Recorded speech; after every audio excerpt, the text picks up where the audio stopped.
Malaysia leading 82-51. 3:30 coming on the clock as another 2 points is drained.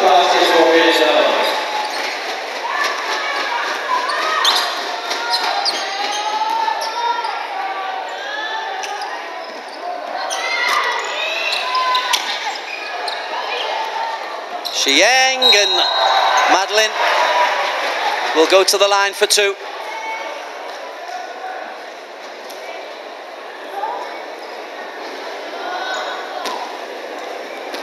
Earlier on today, Indonesia beat Myanmar 94 points to 49 in the round-robin group. There are 3 women's matches every day. Chong Yin 17 points, 3 rebounds, 2 assists. That's a good morning's work. Madeline only converts the 1, so she stays on 9 points. Smothering D again. Rajantiran and Shi Yang, they force the travelling.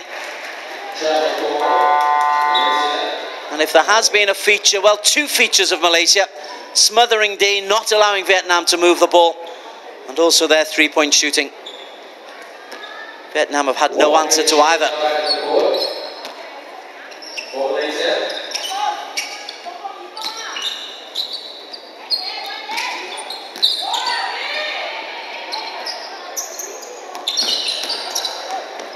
Xiang. It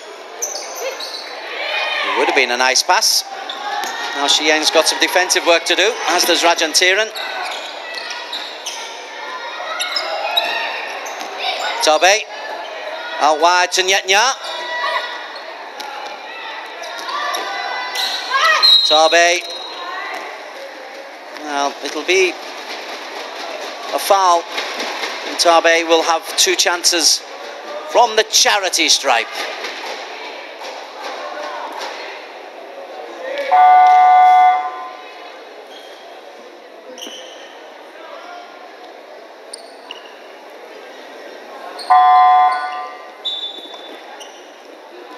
Minutes on court, that's important for Malaysia.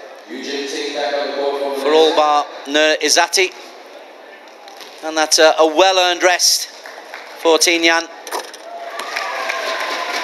Tabe takes her tally to 11. Do love this style. It's not been the most successful for her. 1 from 2. Malaysia have possession. 2:30 on the clock. 29-point lead. Eugene Ting onto Rajantiran. Little jumper for 2. 5 points for Rajantiran. A wonderful rejection from Yap Fuki.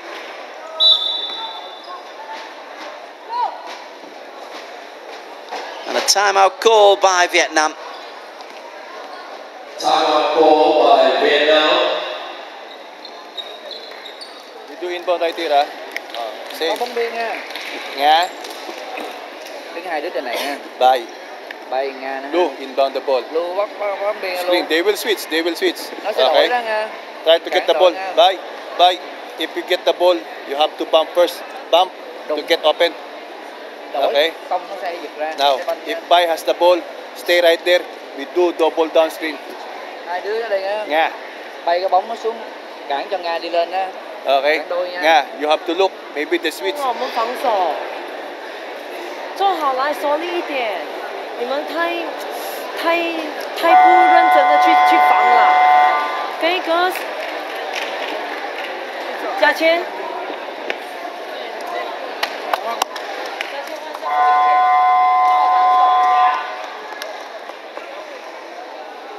Some basic coaching there coming from Felix Castillo on how to create the space.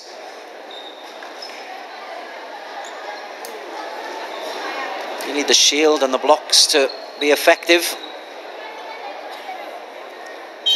But you just look at the numbers, the physicality was always going to be a problem for Vietnam. They are a much smaller team, a much lighter team in many aspects, and unless they can move the ball around quickly, they were always going to be in trouble. They've not been able to move the ball quickly because Malaysia don't let them.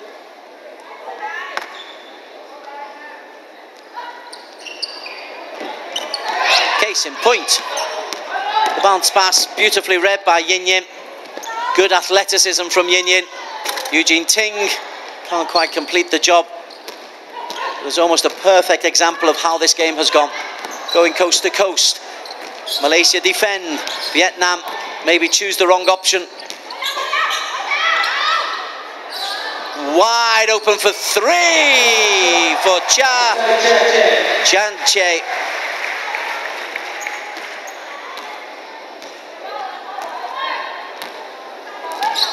17 three-pointers have been drained by Malaysia. 51 of their 88 points have come from outside of the arc. It's a huge percentage. Plus the turnovers and the steals.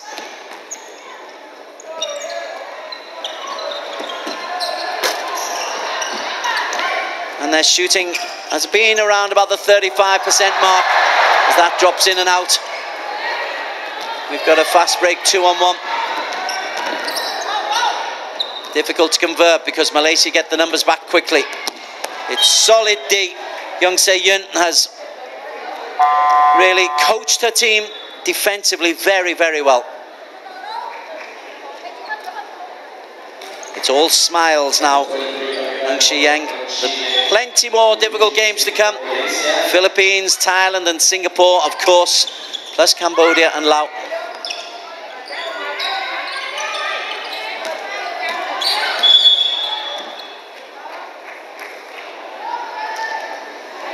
That'll go against Yin Yin.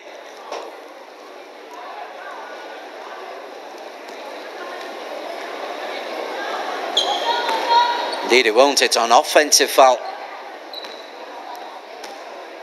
Going against Kim Nan.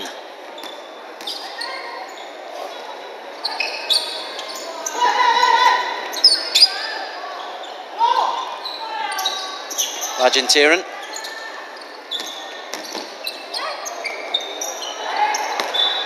Well defended. Tilavan.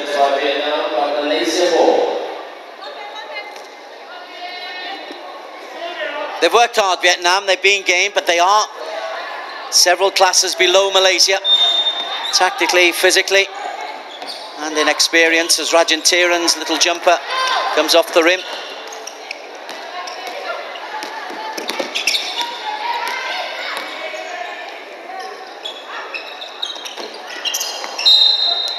So two of the medalists from the 2015 SEA Games in Singapore have got their campaigns off to comfortable starts. Indonesia 94-49 over Myanmar. Malaysia in the dying throes of a 30-plus point victory over Vietnam.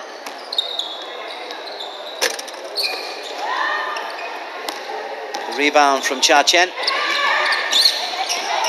Last set play. Cha Chen out wide to Mei Chin.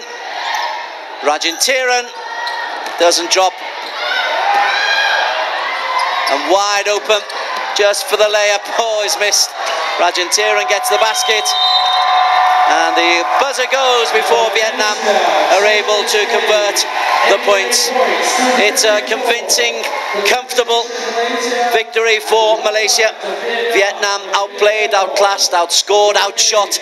Malaysia up and running with an 88-54 victory. They will face more difficult challenges in the days ahead, but they've given most of their squad game time. They've been able to rest Nur Izzati Yaakobi, and they have picked up a convincing victory, 88 points to 54. Top scorer, well, they spread the points around. There were double figures for Mei Chin, who hit 10 points, and also Yin Yin, who did top score with 17. But congratulations to Malaysia. Commiserations to Vietnam. The basketball is up and running. Malaysia winning this one 88-54.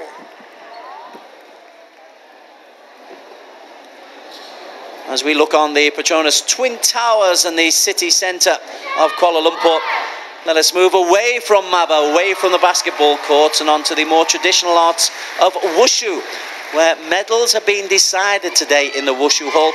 And our man on the spot is Patrick Kinghorn. So the Filipino prior to that, so we've had 6 athletes so far, 2 pairs of identical scores. Indonesia, Ahmed Hilaifi,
Crowd enjoying that from Ahmed Hualafi, Indonesia's second entrant into the Gongshu and Daoshu. But it's incredibly tight at the top.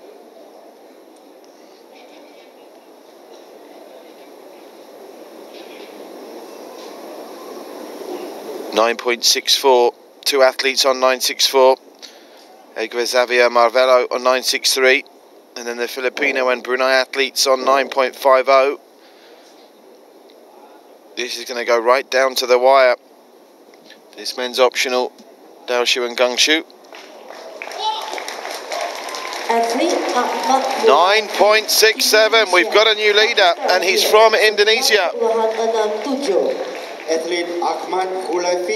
Ahmed Hualafi on 9.67, he's delighted, hugs his coach. Indonesia lead in the optional Gongshu and Daoshu. The standard in this competition has been through the roof. Singapore's Shiwai Joanne Lim now.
Fierce performance from Singapore's CY Joanne Lim there. A reminder, Singapore already occupying joint second place, remember.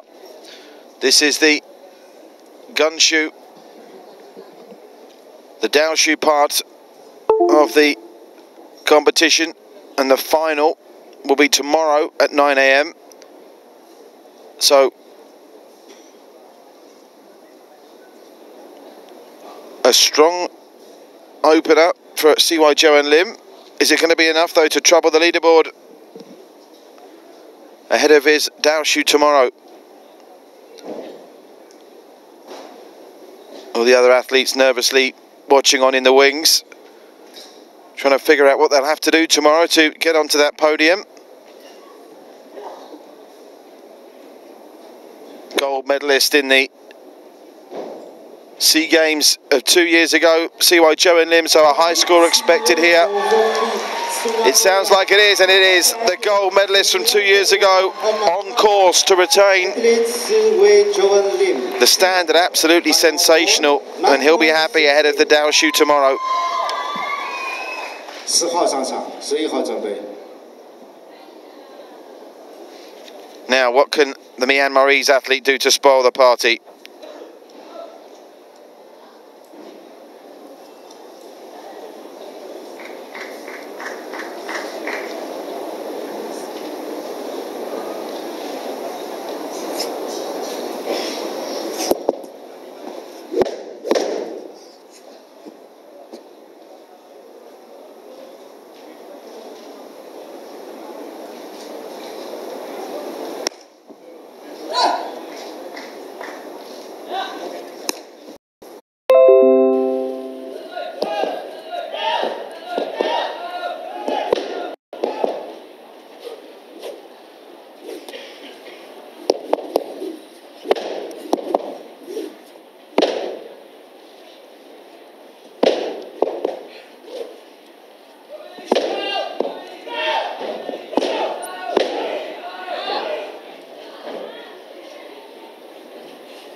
With a slightly muted reception from the crowd for Myanmar Key.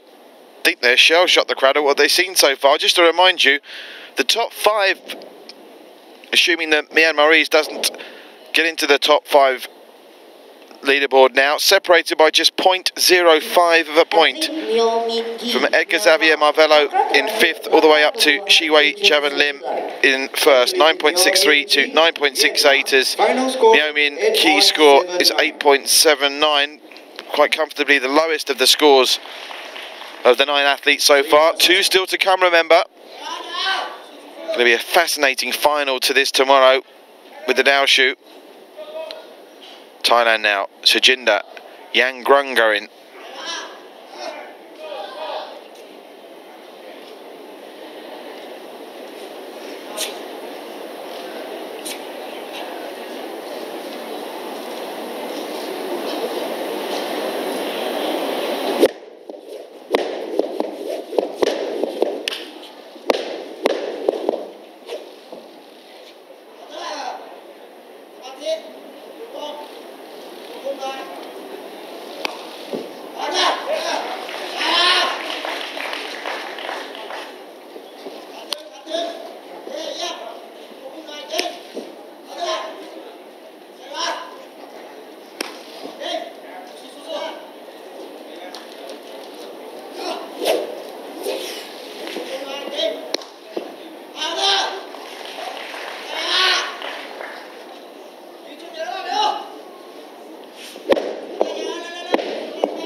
Just the second Thai athlete to take part in the wushu this morning, following on from our Ratchaporn Sinchai, who didn't have much joy in the women's Jianshu. So let's see if Shijandi can make an impact. Has to be doubtful. The standard here is so high. Indonesia, Singapore and Malaysia dominating the top 5 spots at the moment. Hard to see Shijandi breaking into that top 5 halfway through the Gungshu Dao shoot. 9.04 though, respectable. Congratulations to the Thai athlete who's given a pat on the back by his coach. Now up last in the optional Gungshu Dao shoot final, Vietnam, Xuan Hip Tran.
Well, Vietnam have taken a gold already in the Wushu Arena this morning, courtesy of the Lady Duong Chai Vai. Xuan Heep Tran here in the men's optional Gongshu Daoshu final, with a big task trying to impact the stacked leaderboard, led at the moment by Singapore CY Joan Lim on 9.68. Tran score 8.80, so he won't really, you'd have thought, be in the mix for a medal tomorrow morning, but certainly CY Joan Lim, Akabid Huilaifi of Singapore and Indonesia respectively,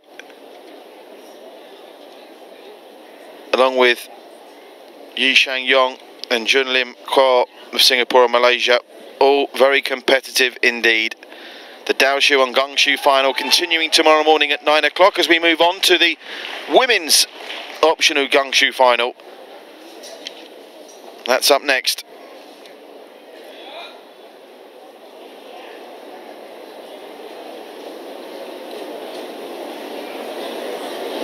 Acara Gunshu perempuan kini bermula. The upcoming event is Women's Gunshu. Atlet sila berarah masuk gelanggang. Athletes, please march in. To the parade of athletes for the women's Gongshu final, which will be the last of the action for this morning, back in the hall at the KLCC at 3 PM this afternoon. But here come the ladies for the Gongshu, holding their staves. There are just 6 of them, so 3 are going to have a medal and 3 aren't.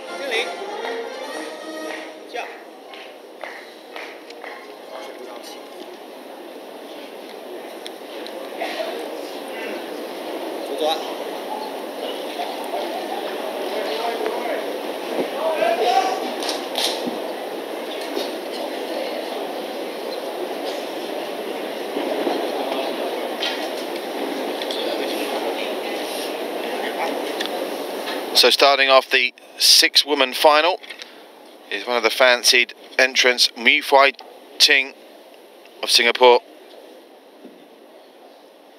女子棍术1号上场，2号准备。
Complex routine there from Zoe Ting, gold medalists in 2015, drawing number 1 today, so she, one assumes, is going to set a pretty stiff mark for the others to follow.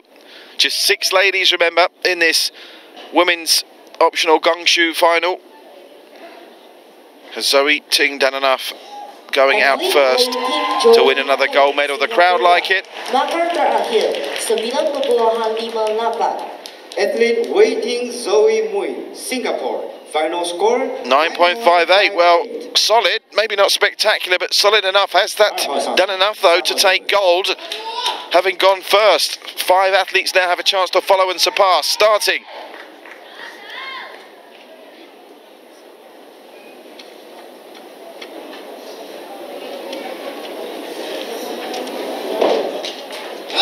With Myanmar's Shang Chin-chet.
Myanmar, who haven't had the best of mornings so far.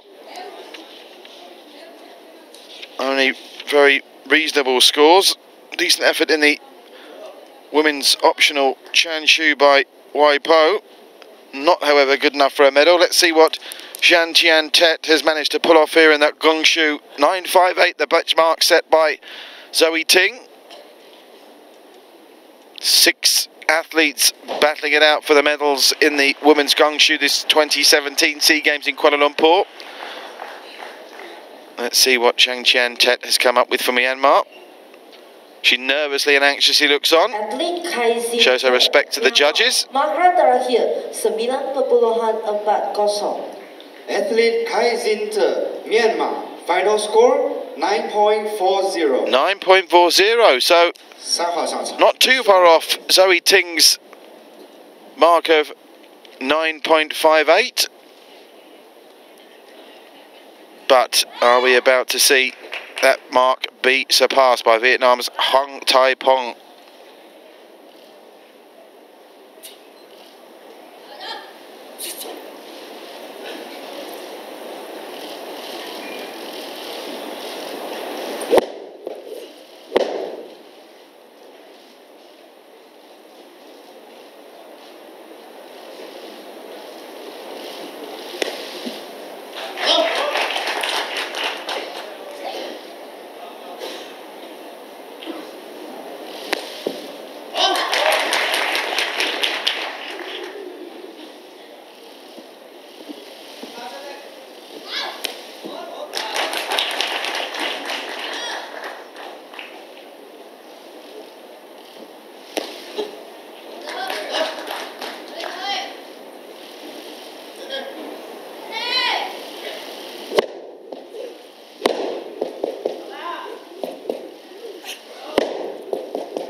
very focused and concentrated routine from the Vietnamese.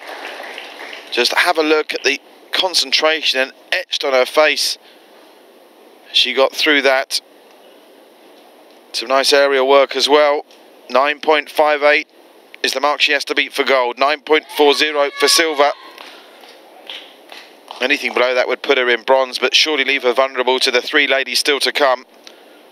So she nervously looks on and waits. Shows her respect to the judges. Athlete Thi Phong Giang Hoang, Vietnam. Final score 9.64. 9.64. She's into gold, and no wonder she's got a smile on her face. The hours and hours of practice that have gone into her routine at this point in time are paying dividends for gold. But can she hang on with three still to come? Starting with Indonesia's Monica Francisca.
Well, Monica Francisca there, another lady fully focused. Anything above 9.64 and she's guaranteed a medal. Anything below she'll have a nervous wait with two ladies still to come. As the morning's action winds down in the wushu, but nothing winding down about this battle for the medals in the gungshu. Athlete Monica Francisca Sugianto, Indonesia. Final score 9.61. 9.61, so she's into silver. 6号准备。 And will fancy her chances of a medal. And that mark has pushed out Myanmar's Zhang Chian Tet. She now cannot win a medal in this women's optional gungshu. Here's the lady who very much can and will fancy her chances of getting onto that board now. Malaysia's Lo Ying Ting.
Ying-ting with arguably the best supported routine of the morning session from the crowd in the auditorium. Has she done enough to get past the 9.64 benchmark set by Vietnam's Hong Chai Pong? The roof will come off Hall 5 in the Kuala Lumpur Convention Centre if she has. Lo Ying-ting looked like a sophisticated routine to my untrained eye. What have the judges made of it? You know by the crowd reaction. Athlete Ying-ting Lo, Malaysia. Final score 9.63. 9.63 by 0.01. She's not in the gold medal spot. She's got silver. But something of an anticlimax for her, I'm sure you can tell by the reaction on her face. So Vietnam still in possession of the gold spot. Now Thailand's Ratchaporn once more.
Ratchaporn Sinchai, many athletes doubling up in the wushu this week. We saw her earlier in the Jianshu, where she finished at the bottom of the field. Let's see if she can make a move into the higher reaches of the leaderboard in the more tightly contested Guangzhou. Looks unlikely. At the moment, Vietnam in possession of the gold medal here.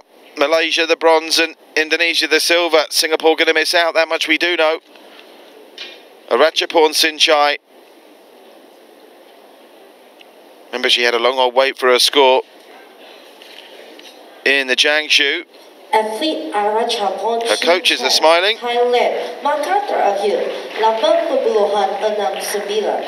Was that a grimace of pleasure or pain? Score 8.69. 8.69. She's still a little way off the pace, but I'm sure she'll improve for the experience of being here in Kuala Lumpur. Now, according to my records, this is the last lady that can prevent Vietnam's Hong Chai Pong from winning gold in the Guangzhou. It all comes down to this final athlete from Indonesia. Felda Elvira Santo.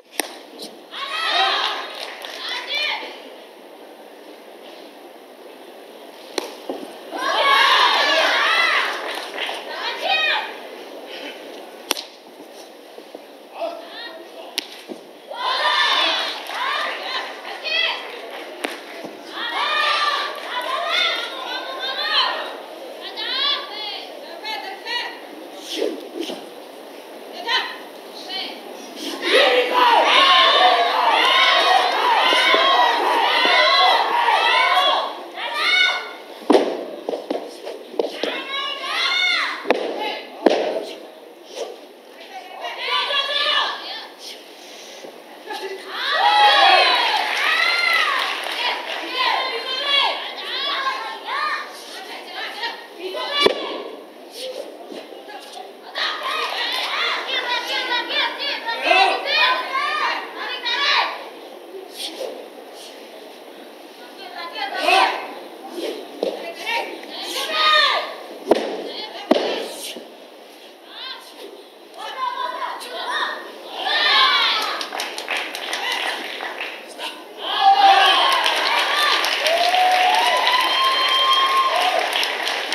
Strong finish to the young shoot from Indonesia's Felda Elvira Santo.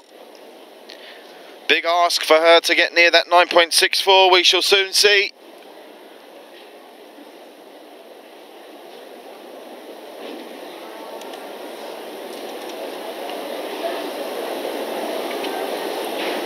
All down to the judges, of course, now. Scheduled that was to be the last routine we'll see in this morning's session prior to the medal ceremony. She doesn't look too confident, Felda. Coach is nervously looking on.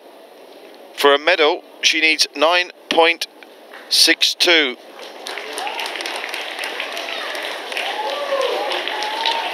And by her reaction, I don't think she's got it. She's hobbling away as well. I wonder if she's picked up a muscle strain there in her exertions. She certainly doesn't look fully fit. Atlet Felda Elvira Santoso, Indonesia, maka terakhir 9.62. Well, incredibly, you can see from that she's got into the bronze. Final score 9.62. 9.62. She's knocked her fellow lady from Indonesia out of the medals. Malika Francisca First section has come to the end.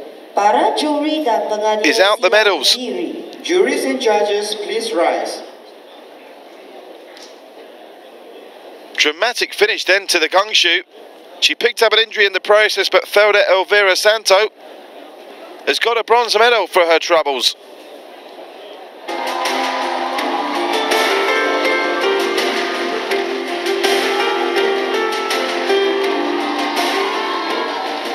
Here then come the three medalists from the men's optional Jan Shu, the shock winner Wai King Yeep, the silver medalist also from Malaysia Wen Song Wong, and from Singapore the bronze goes to Jin Jai Fung. Presented by Mr. Alan Wong, the President of Malaysia Wushu Federation, and the mascot and seedling present.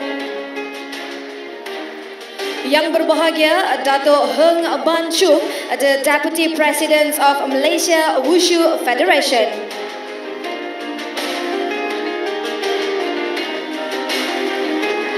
Ladies and gentlemen, the bronze medalists, Singapore with a total score of 9.48, represented by Jin Jai Fung. Jin Jai Fung then, gold 2 years ago, not to be gold this time, he makes do with bronze. Also a veteran of 2011 SEA Games as well, so plenty of experience for Jin Jai Fung, and a bronze to add to his collection. Silver medalist from Malaysia with a total score of 9.65, represented by Wen Song Wong. Sure, Wen Song Wong delighted to get the silver. He's got a big smile on his face, but it was gold, the colour that he was expecting. Ladies and gentlemen, nonetheless, this World Cup winner delighted with the silver. SEA Games champion is Malaysia with a total score of 9.67, and represented to you, Wai Kin Yap. What a story, Wai Kin Yap. Started Wushu at 8 years of age. His father, so passionate about the sport, now sees the son take gold at the SEA Games. His home SEA Games at that. Please arise for the national anthems of Malaysia. Time for the Malaysian national anthem.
and gentlemen, presenting the 29 SEA Games medalists for men's Jiangsu. Great competition. Malaysia taking away the gold and the silver. Singapore with the bronze. They get their medals and of course their victory baskets as well, complete with the marvellous mascot Rimo, the gracious and friendly Malayan tiger. Congratulations to Wai Kinyi, a fairy tale story for him. And I'm sure his family, as well as his fellow Malaysians, absolutely delighted. The story of the morning, 9 medals won this morning. We've just seen the first 3 dished out. A bronze for Singapore here, gold and silver for Malaysia. Somewhat surprisingly though, the only gold of the morning for Malaysia. They have to make do with silver in the other 2 events that we'll see presented very shortly.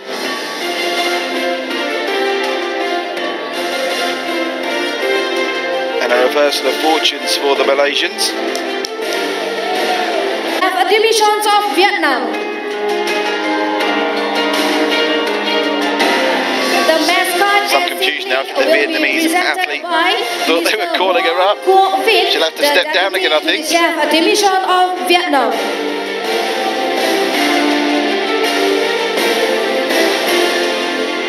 Another silver for Malaysia here, courtesy of Ian Poon. Bronze medalist.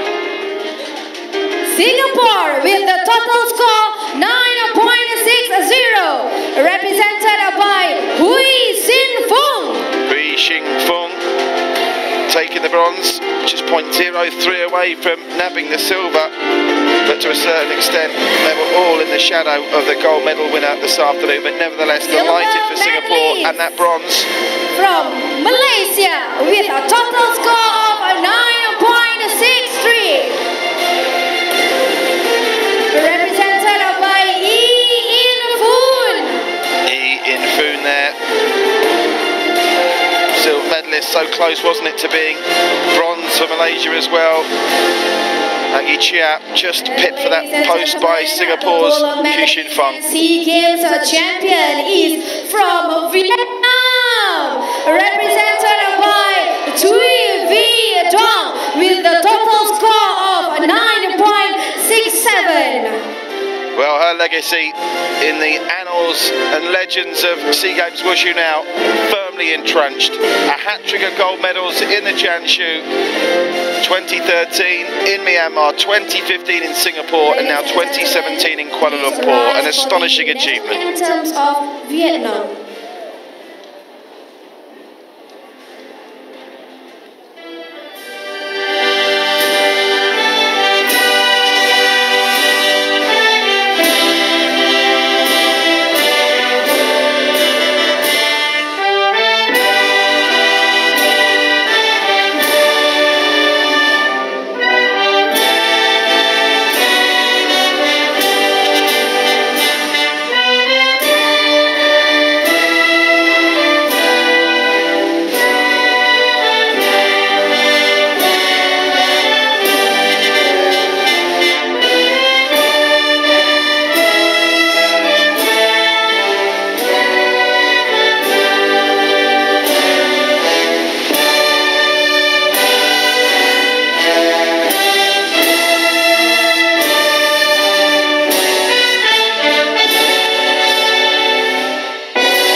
Congratulations to Vietnam.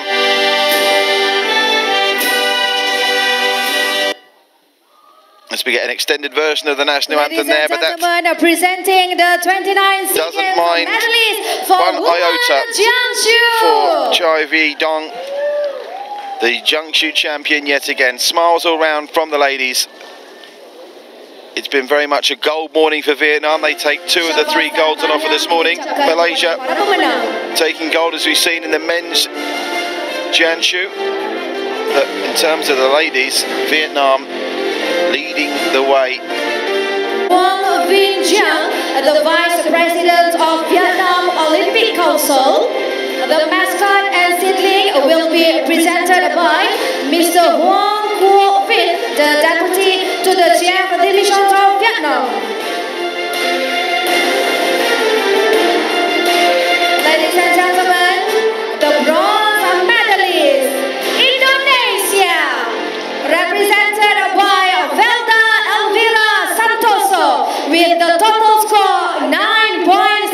2. Felder Elvira Santoso, 9.62, just 0.01. She pipped her fellow teammate from Indonesia, Monica Prancisca, to the bronze with the very last action of the morning. Dramatic scenes, and she picked up an injury in the process as well. Malaysia, represented by Ying Ting Long with a total score of 9.63. The closest competition of all this morning, 0.01 between the 4th place, the bronze, the silver and the gold in Ying Ting Lo.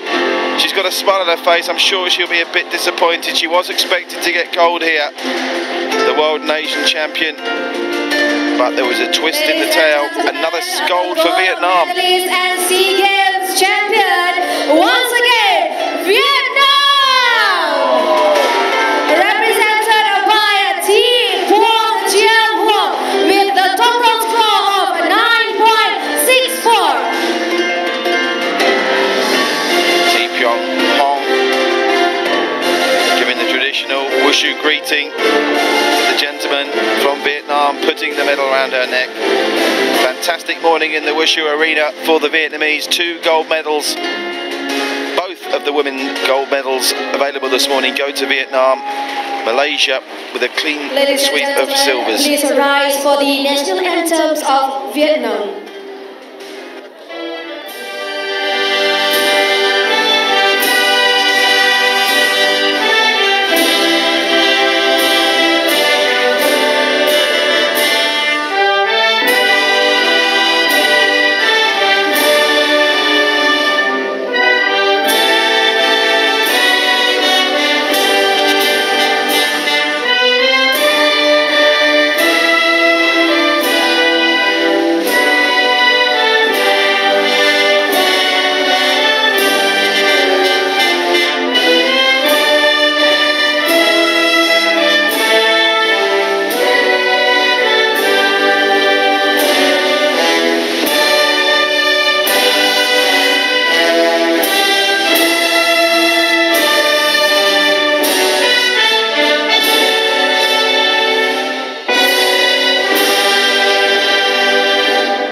Ladies and gentlemen, presenting the 29 SEA Games medalists for women's Ganshu.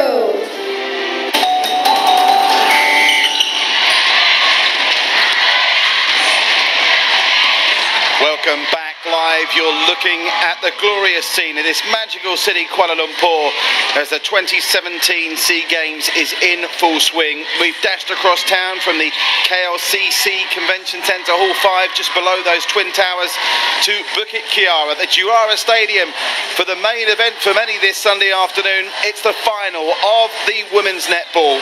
Who will come out on top in the gold medal match?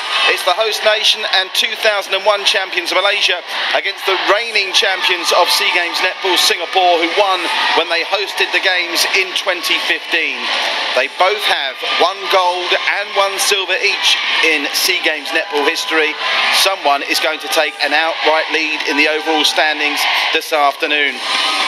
You're having a look there at one of the sharpest shooters you'll ever see. Malaysia blessed with an abundance of talent when it comes to shooting goals. The hardest decision Tracy Robinson, I'm sure, has had to make is who takes on the starting 7 role on the court today. And that team news coming to you will be confirmed in just a moment. I can tell you there is one slight surprise for Malaysia. Tracy Robinson has marshalled her troops perfectly over the 7 days of competition. They have a flawless record. They've played 5 and won 5, and was simply awesome in blowing away Brunei in the semi-final yesterday. As for Singapore, a little less convincing. Coach Yo has got work to do to try and turn around the deficit of 50 to 37, which was the score when they played Malaysia in the preliminary round on Wednesday. And the giant figure there of Lily Chen, according to my reports, she does not start this afternoon. So interesting that Lily Chen will start from the bench. I'm told Akila and Sheena Teo will start at goal defence and goalkeeper respectively. The bibs are going on now, so we'll find out sure enough.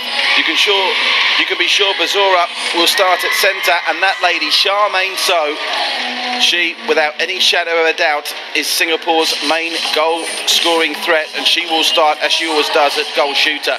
The unmistakable flex in the hair of Sheena Teo.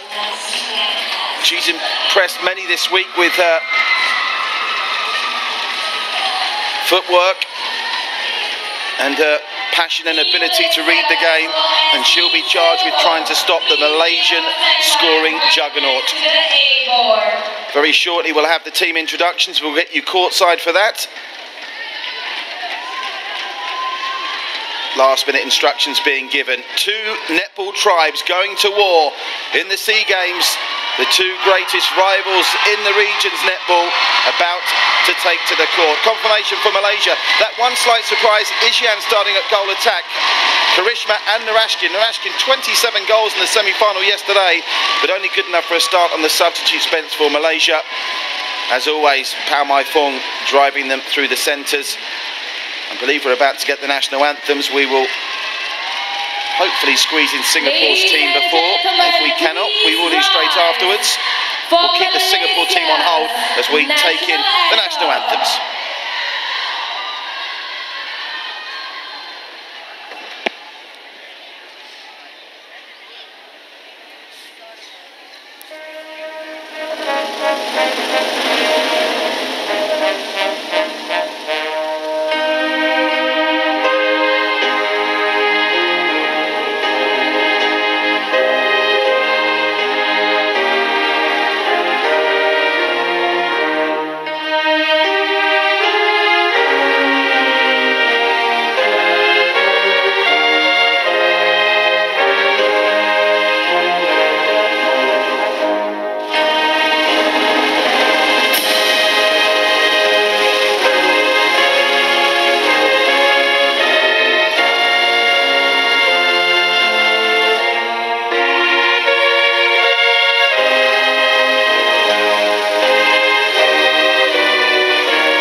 Ladies singing the national anthem like it's never been sung before.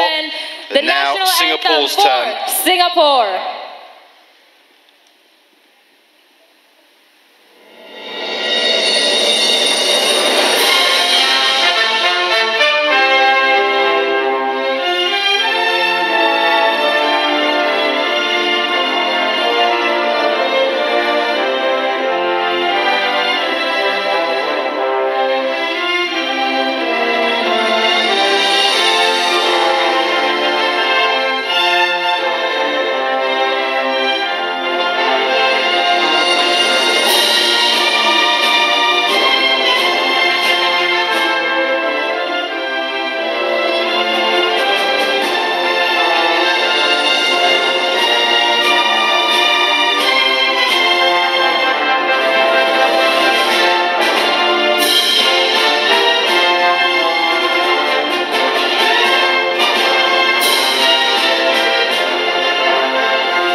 Anthems, and now it's almost time to take to the court.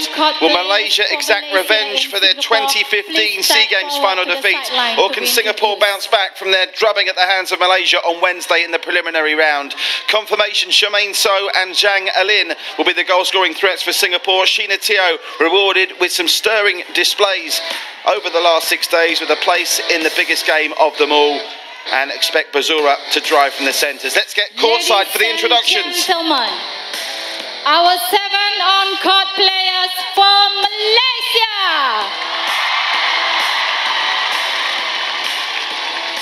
Goal shooter Najwa Azizan. Goal attack Izian Shazana Muhammad Wazir. Wing attack Nur Fariha Abdul Razak.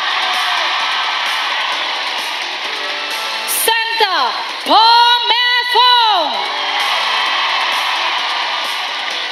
Wing defense Yap Sukwan. Goal defense Nora Mira Diana Nor Azhar. And goalkeeper Siti Nur Farhana Mustafa. Introducing players from Singapore. Goal shooter Charmaine So Shi Hoi. Goal attack Zhang Ai Lin. Wing attack Kimberly Lin. Center Nurul Baizura binti Abdul Razak. Wing defense Lee Vanessa. Goal defense Norakila Afika. And last but not least, goalkeeper Shina Chiểu. From the international pool of umpires, the umpires for this match shall be Nathan Bigley and James Matthew. James Barnes is the reserve umpire. Once again, from everyone here in the arena, good luck to both teams. Well, there you have it. The stage is set. Not a seat to be had at the Girara Stadium in Bukit Kiara. Two great rivals renewing a storied history. And I may be just imagining it. There seemed to be a slightly steelier resolve to Singapore pre-match here than they had on Wednesday. Have they been playing possum? Are they about to cause what would be one of the upsets of the game so far by defying the form book of the last 6 days of netball and toppling the host nation and red-hot favourite Malaysians? We will find out in a little over an hour as we are set to go. Just waiting for the clock to tick round to 3 p.m. local time here in Malaysia. And a game that I'm sure millions are watching around the region is about to start.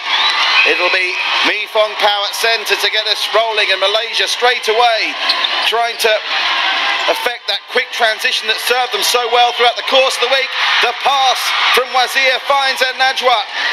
The first attempt is missed. She doesn't miss two. And then Najwa with the goal to give Malaysia first blood on the court. And already you can see very physical between the goal shooter and the goalkeeper, Sheena Teo. And Malaysia have forced an early turnover. It's a horrendous start for Singapore. They could be 3 up inside a minute. They'll have to convert this first. So that was a loose pass, but it comes off Singapore captain Vanessa Lee. And it will be Nur Faria to try and find a teammate. The dummy from Wazir, it finds Najwa again. The week's goal scoring sensation is in for number 2 with less than a minute on the clock. And Malaysia will get possession here with a chance to stretch the lead to 3.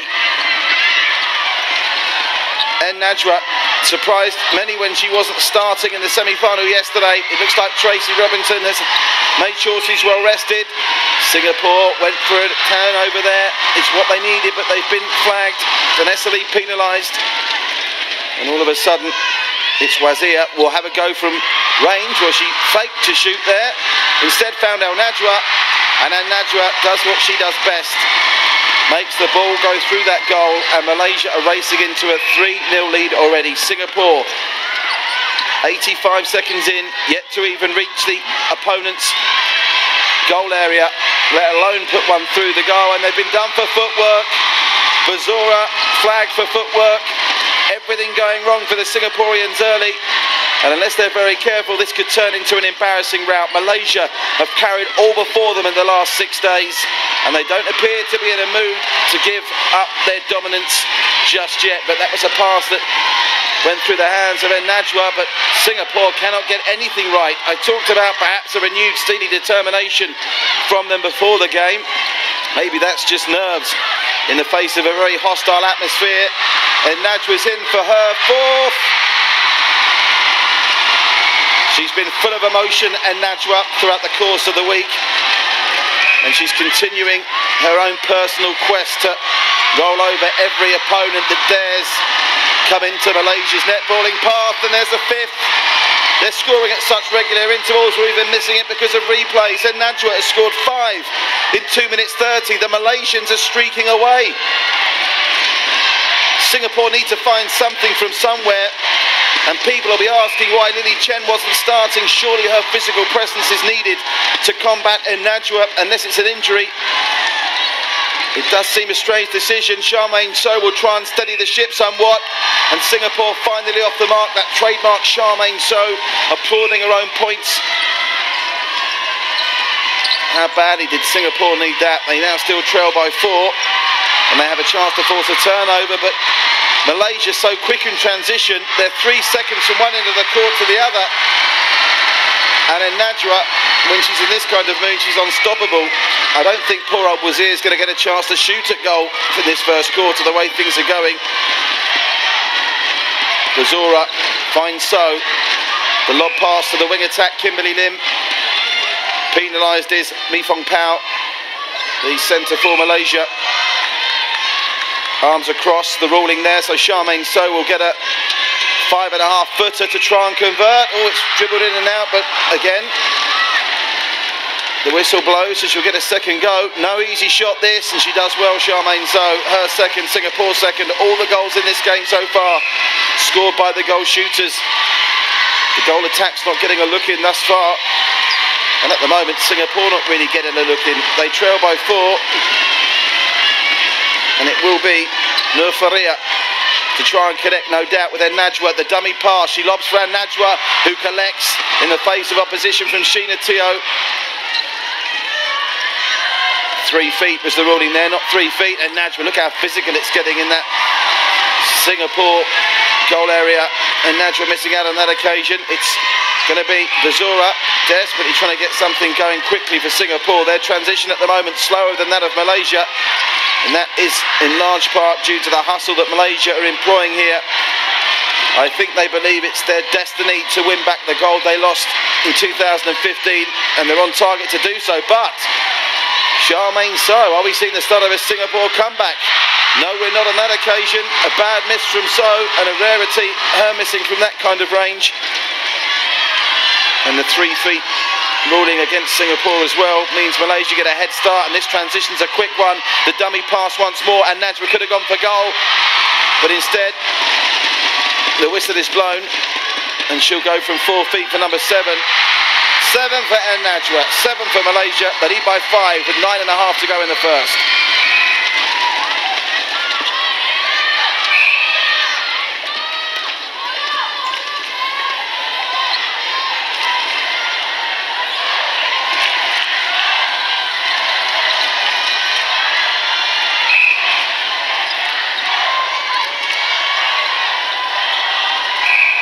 Singapore frantically need a streak of 3 goals here to tighten this game back up. Remember, on Wednesday in the preliminary round, in fairness to both teams, not much riding on that in truth. It would have been a shock of epic proportions if both still hadn't navigated through to the final. As Charmaine So maybe suffering from some final nerves. That's the second shot she's missed that she'd have scored earlier this week. Going back to that game on Wednesday, Malaysia led the first quarter by 3. It was the second quarter where they pulled away, so Singapore need to be wary that Malaysia will come on strong in the second quarter. They certainly cannot afford to be trailing by any more than 5 at the end of the first, and they could soon be trailing by 6 here. And Najwa, cool as you like, the emotion on this lady's face. She's been a true star of the first week of these SEA Games. Ably supported by the likes of Wazir. Of course, Malaysia still have Karishma and Narashkin in reserve to call upon. There's a slip from Mi Fong Pao. Will give Singapore a slight respite. They need to get to 5 before Malaysia hit double figures. This is not the start that coach Mi Hong Yo wanted. Singapore at the moment are looking outmatched here. Trailing by 6 as we approach the halfway mark in the first quarter. Having to take the risky lob pass, arm contact, gives it to Bazura. She'll try and find Charmaine So, but the defence of Malaysia so tight. Look how hard Singapore had to work there just to create an opening. And So back on target with her finishing to give Singapore goal number 3, but they're not scoring at anywhere near the rate you require here. If you've got aspirations of winning a gold medal, 3 goals in half a quarter, it's not going to cut it, albeit it's a much tighter game than we're used to seeing this week. This is what Singapore need. That's it. She's back in the groove. Charmaine So, 4 for her, 4 for Singapore, but they'll have to try and force a turnover from Malaysia here, and they very nearly did so. Great hustle from Bazura there, almost forced the turnover they need. Remember, a turnover here, followed by a goal in their own possession, and the gap will be down to 2. Mi Fung Pao finds Wazir. Are we going to see Wazir's first goal? No, she, again with a dummy shot to Najwa. How clever was that? Cute and clever from Malaysia as they go up to 9.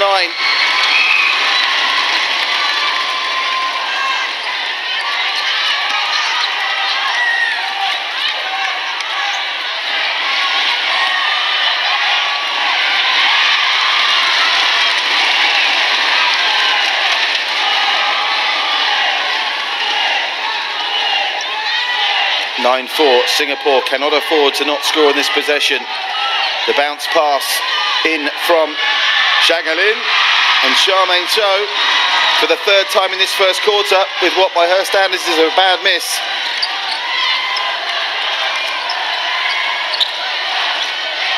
Malaysia on fire in this first quarter, looking for double digits with still 6 minutes remaining.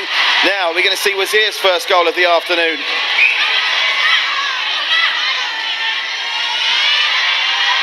Wazir off the mark for the afternoon, and the crowd loving it. Singapore under the pump here badly. Trailing by 6. Nothing going right. Lily Chen surely must be introduced at some stage to try and stem this tie defensively, as good as Sheena To has been. And also the hustle she's created and her reading of the game. Lily Chen, surely that physical presence would at least unsettle Najwa, who at the moment cannot stop scoring. She's already in double digits herself. 10 for Najwa, 11 for Malaysia. And Singapore being hurried and hassled and pressured. Every whistle of the umpire being lauded and cheered by this partisan Malaysian crowd who love what they've seen in the first 10 minutes of the SEA Games 2017 netball final. Now Bazura, she manages to find her wing attack. Kimberly Lim out wide. Lim finds So. They can't afford to miss anymore. Charmaine So. All 5 of Singapore's goals coming from her, but she's missed a couple. If not for those misses, 3 of them, Singapore would only trail by 3 here. 6 is a big ask against the team of Malaysia's standing. Nice lob pass, looking for Najwa. Sheena To just did enough to deflect that away, but it'll be Malaysia ball from the baseline.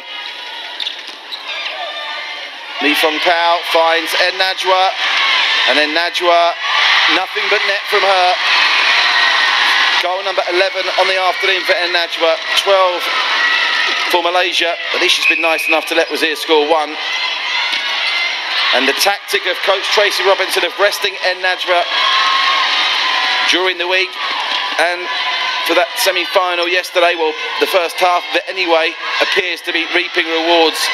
Singapore are chasing shadows as they try and force this turnover. Mi Fung Pao, very nearly got it there, Singapore, but they, again, so quick, Malaysia. They're like a yard and a step quicker than Singapore at the moment. There's Wazir's second. And the gap is now 8, and Singapore aren't careful here. They could be looking at a double-digit deficit by quarter time, and there simply is surely no way back from that. Coach Yo resisting the temptation to go to the interchange bench, but they've got to do something. They are being blown away by Malaysia here. The gap is now 9. There's still 3 minutes to go in the first quarter. And then Najwa, well, we saw Narashkin, who starts on the bench today, scored 27 goals in the semi-final yesterday. Then Najwa is on course for a SEA Games record here. Charmaine So, important that she gets this and does, with a good finish. All 6 of Singapore's goals coming from So. That's because Zhang Lin's having to do so much work in and around the goal area just to try and get the ball into that danger zone. Whereas in Najwa, Malaysia are scoring far too easily here. It's a combination of Malaysian brilliance, and they've been flagged for offside. It's all going wrong for Singapore. This lead could be double digits very shortly. The lob pass in.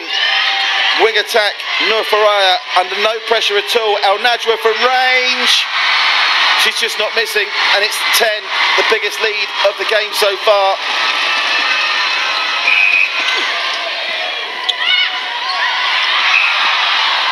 I hate to say it from the neutral's point of view. You'll love it if I'm saying it and you're listening and you're Malaysian. This game's over as a contest already.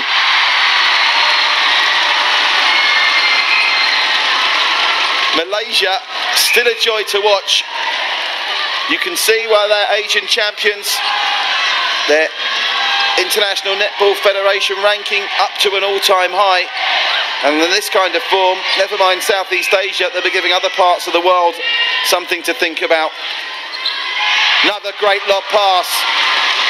Nur Faraya finds in Najwa, who goes in again. An astonishing 16 goals from Najwa in this first quarter. Look what it means to her. She can feel that gold medal already, I'm sure.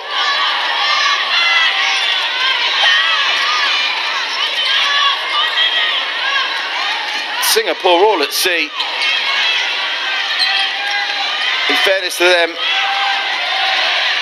they are facing here clearly one of the all-time great Malaysia sides. Charmaine So registering with goal number 7.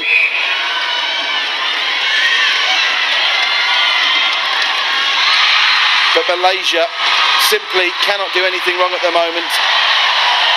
Even when a turnover move like that breaks down.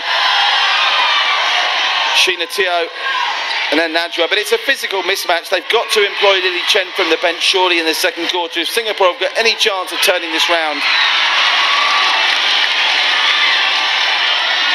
Amazing scenes, and Najwa is up to 17 goals for a quarter of netball as the 10 seconds break down, and they've still got time to make this 20. If the take is made here, and Najwa for 20 and a quarter for Malaysia, and she nails it in the last second of the first quarter. Look at the smile on her face. Malaysia leads Singapore by an astonishing 13 goals after the first 15 minutes of the SEA Games final, and we've seen frowns, we've seen scowls, and we've seen smiles from Najwa this week, but the star of the week in netball is grinning like a Cheshire cat, and Charmaine So can only go back to the sidelines and slump into her seat. Surely coach Mi Hong Yo of Singapore has to make changes at quarter time, and you'll be amazed if Lily Chen isn't introduced to try and give that Singapore defensive pair a physical presence to counter with El Najwa. It may not work, but surely they have to try something. The top 2 teams, and the unquestioned top 2 teams in the competition this week, have presented us with one of the most one-sided quarters of netball you'll ever see, let alone in the SEA Games. Singapore down by 13 and in a world of pain in Bukit Kiara at the Girara Stadium. The Causeway Derby to determine gold is going very much the way of the team from the north. As there was on Wednesday, a tremendous atmosphere at the Girara Stadium. Everyone really getting behind the Malaysians and keeping an eye. You can see in the bottom of your screen there as we get another look at the peerless Najwa. 22 points in the semi-final yesterday, bearing in mind she only played the second half, and now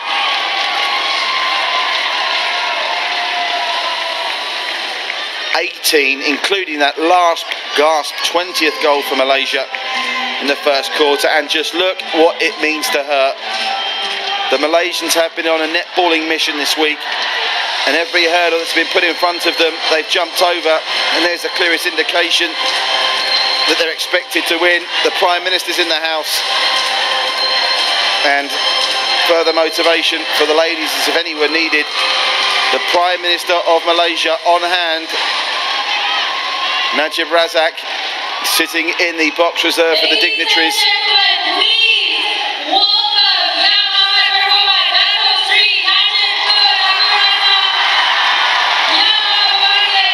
Well, quarter time break scheduled for 2 minutes. Najib Razak being warmly greeted with his wife there.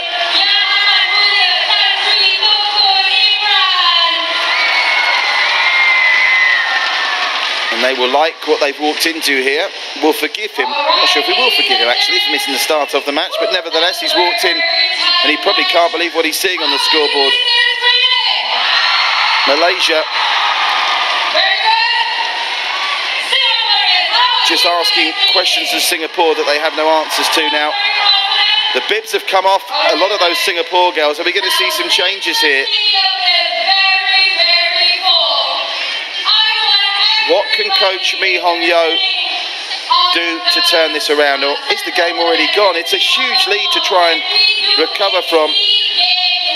20 points to 7, 13 goals they trail by first quarter time, and it may be their grasp on the gold medal tag for netball in Southeast Asia that Singapore had is slipping away. All 12 ladies in an on-court huddle in a bid to turn this round. Contrast that to the Malaysians, the starting 7 bouncing back onto court. Now, no surprise, we are seeing Lily Chen, but are we seeing her? Yes, we are seeing Lily Chen, but we're seeing her as goal shooter. So they've decided to bring Lily Chen on as goal shooter, leaving that matchup with their Najwa alone. And oh my word, they've taken Charmaine Show, switched to goal attack as Lily Chen scores with her first contribution of the match, having been on at quarter time. I do want confirmation of goal attack. Is that Charmaine So that's been, I think it might be Charmaine So moving to goal attack. Maybe Zhang Alin has been sacrificed. Confirmation to come. Bazura we can still see, still at centre. And at goal attack still Wazir. Why would Malaysia make any changes with the way it's been going? Oh, there's a rare miss, but the turnover Singapore will still have to make use of. Maybe a change at goalkeeper as well for Singapore will keep you abreast of that situation. Vanessa Lee, the captain, still on court, but she switched from wing defence to wing attack. Vanessa Lee. Lily Chen with the mistake. Malaysia coming up again.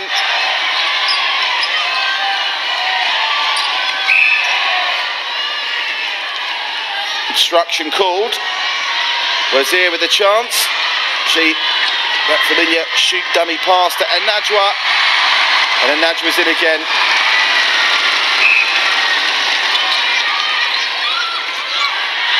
And Najwa just a couple away now from a personal haul of 20.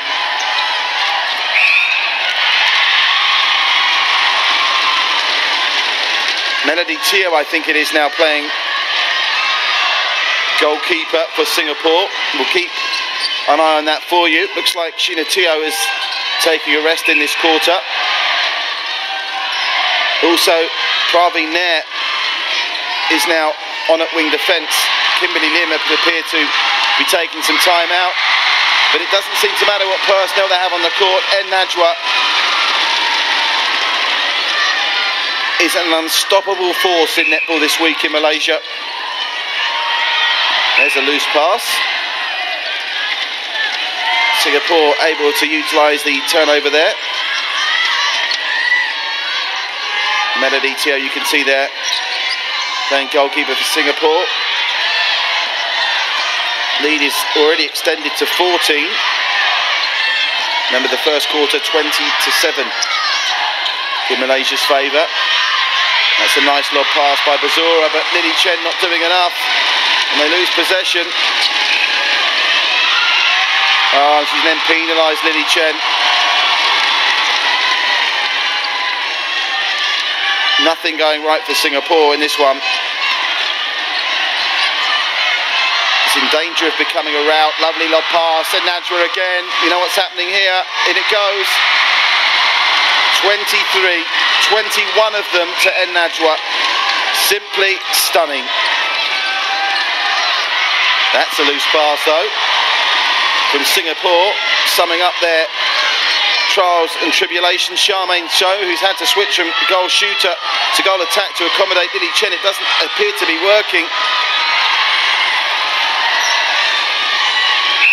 The lead is only being stretched here. They'll get some respite, Singapore, with an offside call against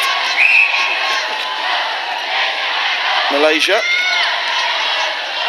Nice lob pass from the wing attack, gathered in well by Bazora into Charmaine So. Bazora again, the lob pass to Lily Chen. Now that's what they want to be doing more of. Utilise Lily Chen's height with that lob pass, although Lily Chen missed that by a country mile. Charmaine So will, I'm sure, convert on this occasion. Look at the physical battle in the penalty box. They've missed again. Nothing is going right. Charmaine So is having an off day. The Singapore supporters in the crowd are stunned. Malaysia were favourites going into this, but no one expected them to reduce Singapore to 8 goals in the first 20 minutes of action. And Singapore, like so many of the teams that have crossed paths with Malaysia this week, have absolutely no answer to the deadly weapon, the deadly netball weapon that is Najwa. Vanessa Lee at wing attack, trying to get things moving, and it's a loose pass from Bazora, and look at the transition. It's a 5-second transition. 1, 2, 3, 4. The lob pass, and the quick one into Najwa. Just like that, it's 24.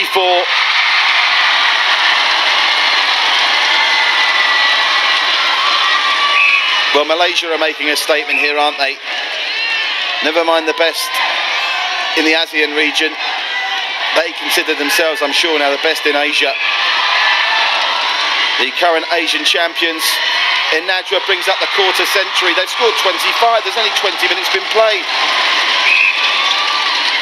They're on course for an 80-goal game against a team of Singapore's standing. The current SEA Games champions, a team themselves that have been Asian champions in the recent past. Yes, shorn of some of their talent that won the gold medal in 2015, but they've got experienced campaigners there. Lily Chen, Vanessa Lee, players that have played at the highest level and won at the highest level, and they just cannot compete with what Malaysia are presenting in front of them. And as she has done all week, coach Mi Hong Yo scribbling away on her pad that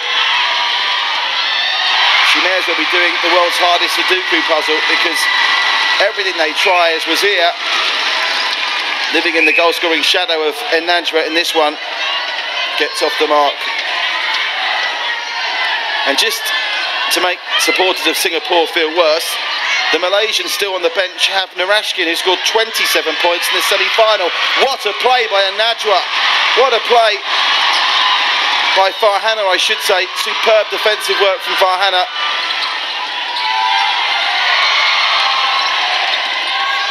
And Najwa, her keenness to get on the ball, now involved in a physical battle with Melody Teo. That lob pass every time, the strength and physical presence of Najwa means she's winning all those lob passes that are coming in. And what a wonderful smile. We've not seen it from her all week. She's shown that she can be impetuous. She's not always been happy on and off the court.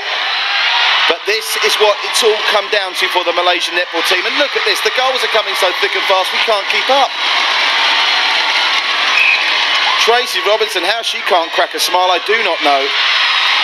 They lead by 19, and we're not even halfway through the second quarter.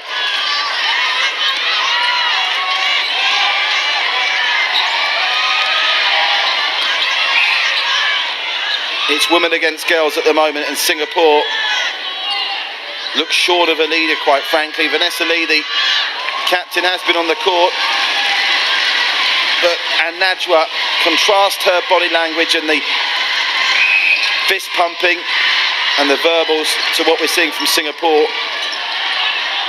Singapore do at least make it 10 goals, and again the lob pass finds Najwa, and again her strength pulls it in, and again she converts.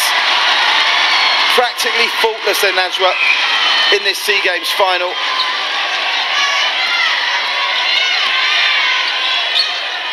Malaysia, a turnover here, or a miss from Singapore, and they very nearly do turn it over. Charmaine So's got work to do to finish from there. It's a miss, arm contact though. They'll get another go. And this will at least put a short delay on proceedings to Malaysia opening the lead to 20, but it won't be much more than a short delay the way things are looking here. Great pass. Mi Fung Pao finds Najwa. She goes from range, she scores from range, and it's nothing but net. The 30 is up with 6:21 to play in the second.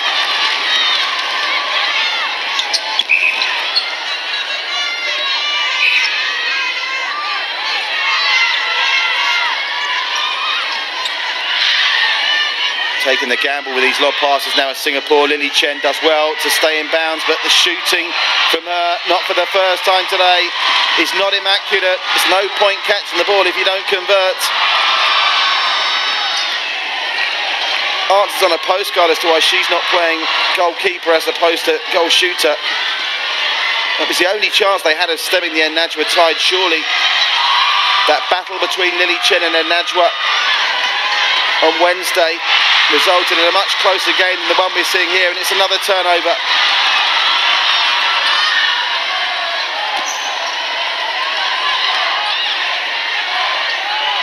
Wazir, she's going to go from 5.5 feet. The dummy shot pass finds Najwa again. And this is selfless play from Wazir as Najwa's strength.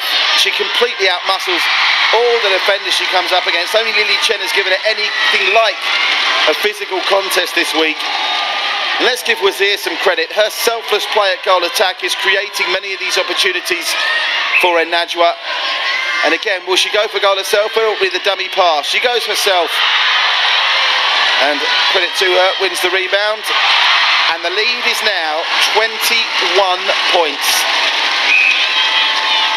Malaysia are taking Singapore to netball school here and some. The changes in the second quarter have had little to no effect. Just 4 goals in this second quarter for Malaysia. 12 already to Malaysia. Singapore with 4, Malaysia with 12 in the second quarter thus far. That's a good pass, but their speed in transition, they're being slowed down all the time.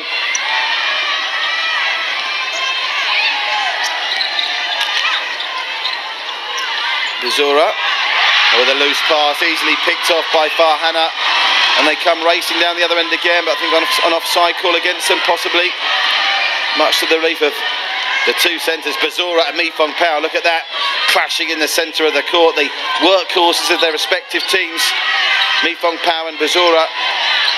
That's a very ambitious pass. Where was that intended? Even too high for Lily Chen. But they're having to take gambles here, and it's all going wrong, and Malaysia arguably as well, maybe just losing concentration just a little bit. Their smooth transition breaking down more often this half, but look at the passes, they're being picked off at will by Malaysia, Singapore.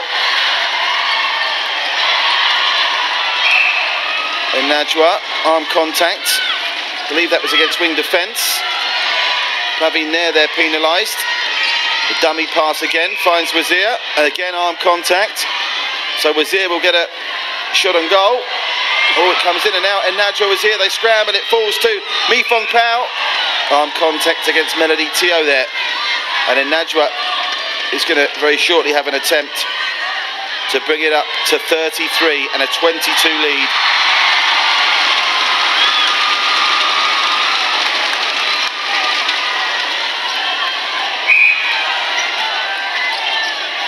That's a beautiful pass out to the right-hand side. Wazir and Najwa from 4 feet. Goal from 4 feet. 34, 23 lead. It's now getting embarrassing for Singapore, quite frankly. Singapore struggling like they haven't struggled this week. Even on Wednesday, they were far more competitive than this. Charmaine So with a good score following her switch from goal attack. You can see the grimaces on the faces of the crowd, though. The crowd, that is, that's supporting Singapore, the vast majority will be loving what they're seeing here.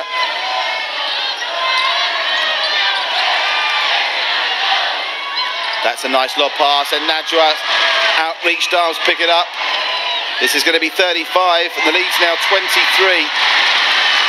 Final 100 seconds of the first half, and Singapore do not know whether they're coming or going here. But I can tell them very shortly they'll be going home with a silver medal, not a gold one. There is no way back from this.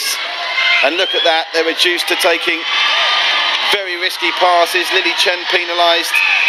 Coach Yo can't believe it, utterly shell-shocked.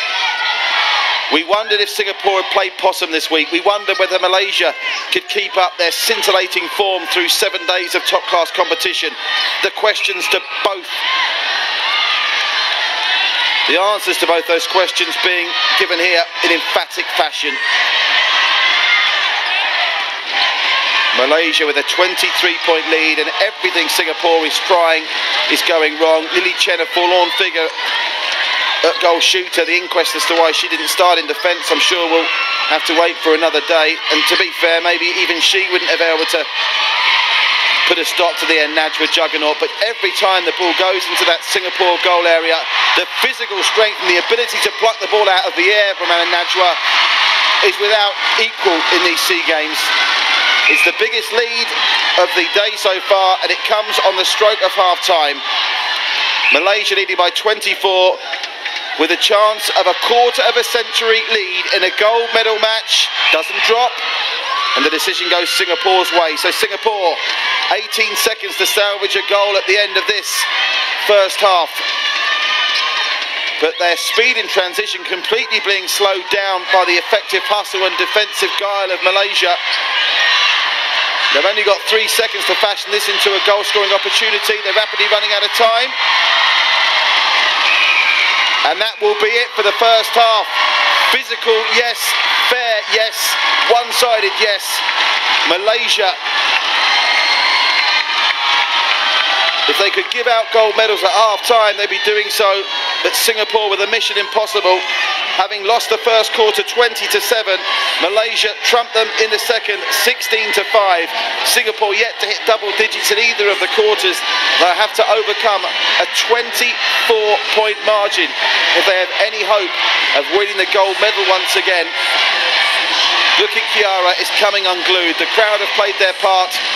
Wazir backing up and Najwa has been simply sensational. And let's not also overlook the contributions of the other 5 starting ladies who were sensational for Malaysia. It's their hard work and craft and guile that's created all those turnovers that Singapore have been forced into making. Farhana at goalkeeper has been sensational. Nora Mura at goal defence. Su Chin Yap at wing defence. The tireless working of Mi Fung Pao. And at wing attack, Noor Faraya as well.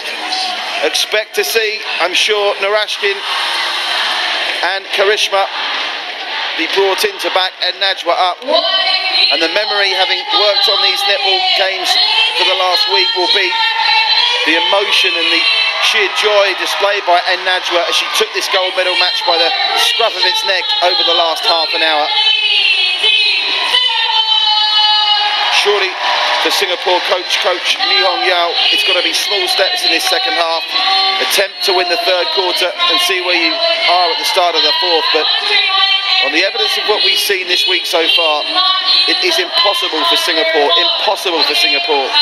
to make up a difference of 24 goals with half an hour of netball action left to play. And while we wait for the teams to regroup for the third and fourth quarters, a reminder that this gold medal that looks to be going Malaysia's way will only strengthen their position at the top of the medals table. The latest update, Malaysia with 11 golds already. The netball in theory would make it 12. 9 silvers Malaysia and 8 bronze. A total of 28 medals for Malaysia in this SEA Games so far after 7 days of competition.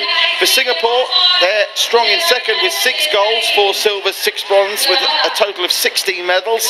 And the ties then in third, of course, Thailand expected to come to the fore of that medals table as the second week of the SEA Games progresses. But Malaysia already top of the table with 11 golds, looking good here to make it 12 as we look back on some of the highlights of that first half. And you see there the desperate lunge of Lily Chen introduced at quarter time to try and turn the tide. It's been physical at times, but fair. Wazia, what a starring role she's played in backing up her Najwa.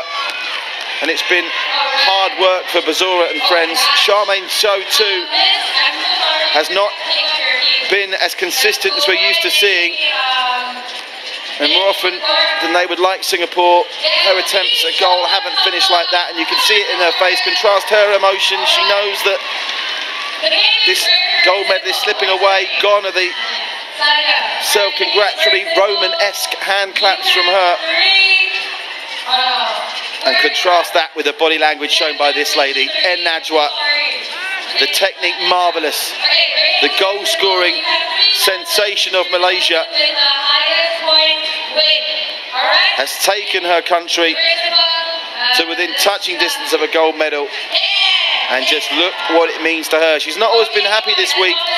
She's shown her frustrations as well as her joy on the netball court.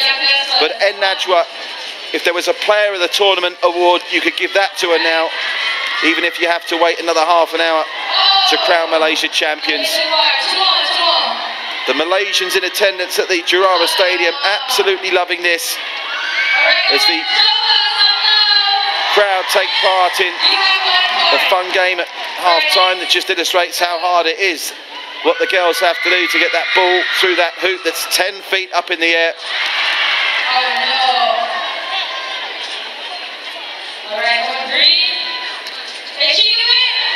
Off the rim it goes from that unlucky spectator.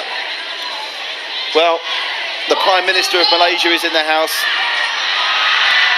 Najib Razak, and I'm sure he'll be on hand to present the gold medals to Malaysia in just over half an hour's time. The question's going to be, is can Singapore at least turn the scoreline into a respectable one? You probably have to go quite a long way back to the last time Singapore were beaten by 13 goals in a quarter, even if you contrast it with the game on Wednesday, where the starting sevens were dissimilar but not unrecognisable. Singapore lost the first quarter on Wednesday 14-11. The second quarter there did the damage, a 13-7 deficit, and then the third and fourth were very close, 10-8 and 13-11 to Malaysia respectively. But a 13-goal differential after a quarter of netball. You think they were playing the Philippines, Malaysia, not Singapore.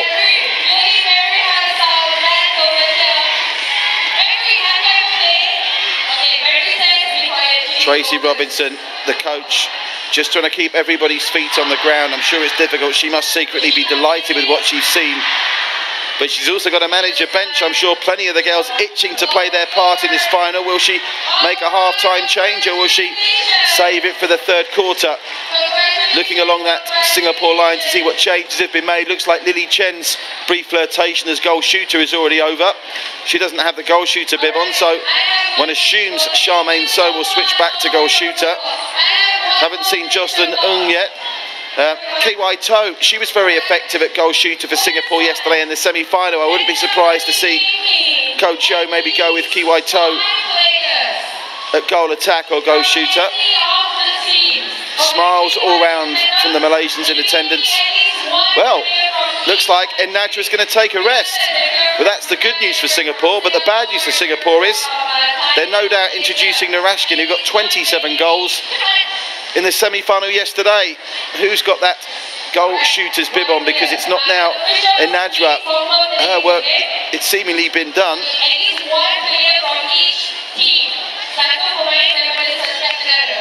Prime Minister Razak loving what he's seeing so far. Mr. Najib and his wife sitting next to him there. Well, you can see there it's going to be Karishma at goal attack. So all change with the attacking line of Malaysia. But any thoughts that Singapore have of using that to their advantage, I'm assuming Messrs. Karishma and I'm assuming Narashkin will be eager to dismiss within the first couple of minutes of this third quarter.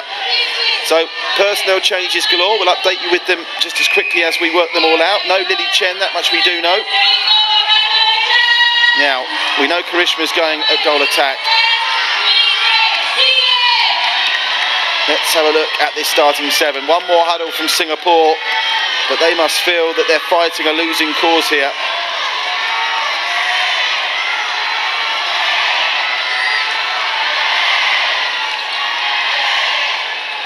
So let's see, 36-12 at the half. Singapore with 30 minutes to turn this round. Vanessa Lee's now moved to centre. So Vanessa Lee in the centres. At wing attack, there is KY To. At goal attack, I should say. And KY To continuing her fine form from yesterday. So at least Singapore get first blood in the third quarter. And that's a good turnover from the distinctive hair of Sheena Teo, who's now playing in a more advanced role of wing defence. Loose ball comes down, grabbed by Bazura. Decent pass that, but it's picked off. No, Charmaine So penalised. She's back at goal shooter now, Charmaine So, but that didn't work out for her. Malaysia probably just adjusting to the personnel changes of their own. Looks like Chandra Lekit in at goal defence now. And this is Norashkin. If you thought Enadja was good, oh, I was going to say just take a look at Norashkin, but that's a very uncharacteristic miss from her. She was on fire yesterday with 27 goals in the semi-final, and she's missed the first one. I can assure you she won't be missing the second. Malaysia still leading by 23. Loose ball picked up by Pao Mai Fung. Now Norashkin, don't let me down a second time. There she goes, nothing but net. Norashkin with her first of this final, and the luxury that Tracy Robinson has of starting with our Najwa and then bring on Norashkin is, well, how can you compete with that? With all due respect to Singapore, Charmaine So having to carry the load at goal shooter for her nation, and Malaysia with just so many options and such a depth in their squad. Norashkin's going to go from range here. No, she decides to switch it across. Mai Pao Fang. Karishma with her first opportunity of a score in this final. Can Karishma make it 4 scorers for Malaysia? Yes, she can. So 4 different ladies have now scored in the gold medal match for Malaysia. Singapore, in contrast, struggling to share the workload around, and it's resulting in a sadly one-sided final, but sad for a neutral. But even if you are a neutral, you can only admire what Malaysia are doing here. Their speed and transition is sensational. Their passing accuracy par excellence. And the accuracy of the shooting of Najwa. And now, of course, KY To, Wazir before her, and Karishma. Charmaine So to get one more back, and she does. So the gap's to 23. But Singapore realistically needs 6 or 7 goals without reply to get anything like back into this game. Norashkin, she's in again. Malaysia continue to edge towards the half century here.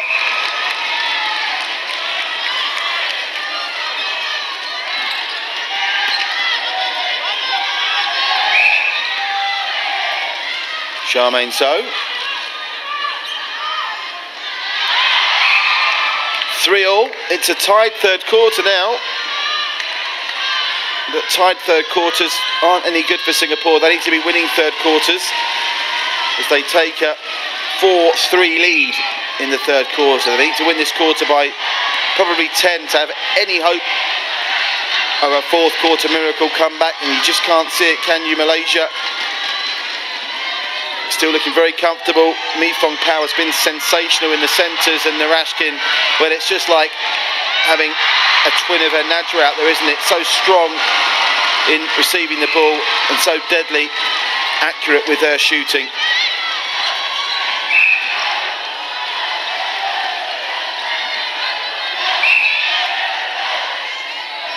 Jocelyn Ng has been introduced at wing attack.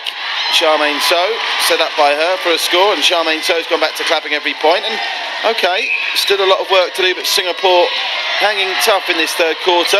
Certainly a more respectable match-up here than it has been in the first two.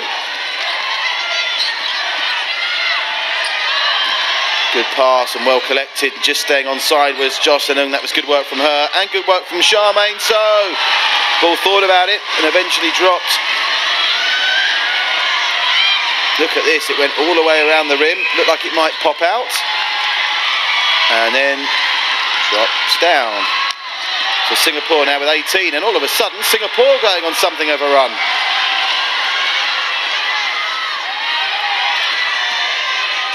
Well, if they could come back from this, I don't know what it would be comparable with. I don't think it would be comparable with anything in the history of sport. Would make Liverpool's comeback against AC Milan in the Soccer Champions League look like the Teddy Bears' picnic if Singapore could pull this out of the fire. Still trailing by 22, 9.5 minutes just over to play. And Malaysia, just when you think they're starting to wobble, they get the ball through in quick transition to Narashkin. Oh, maybe there is a wobble, but no, they managed to still maintain possession. Karishma surely will steady the ship. And she does with nothing but net. And the crowd are sensing this now. They know their stars, their netball stars of Malaysia are 24 minutes away from the final.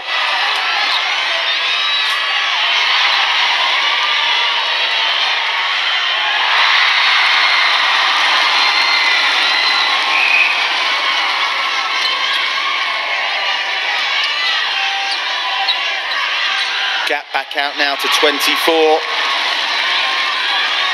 Remember, that was the gap at the half, 24 goals. So in truth, Singapore have been far more competitive in this third quarter, but they still can only match Malaysia, and that's with playing at their best.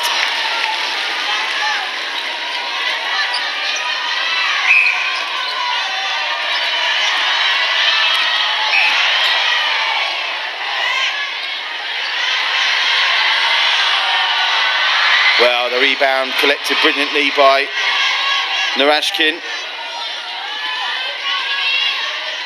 Great to see Pupi San now on court as well, the Malaysian long-serving captain, Pupi San. Prime Minister Najib loving what he's seeing here.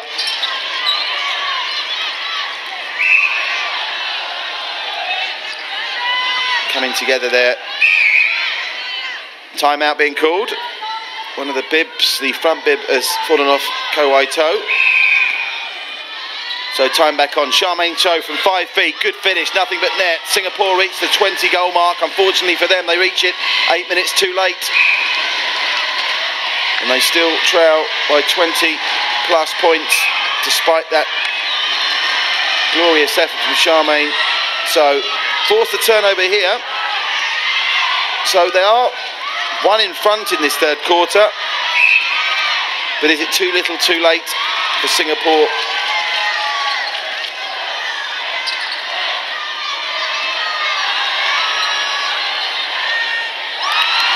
Gap's down to 22. A 2-goal lead for them in this third quarter, halfway through.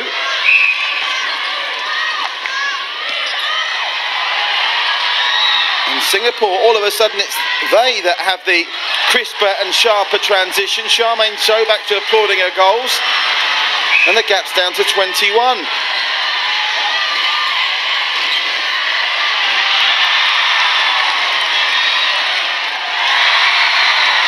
Malaysia back on course. Narashkin, cool, calm under pressure from under the goal. Up and over it goes.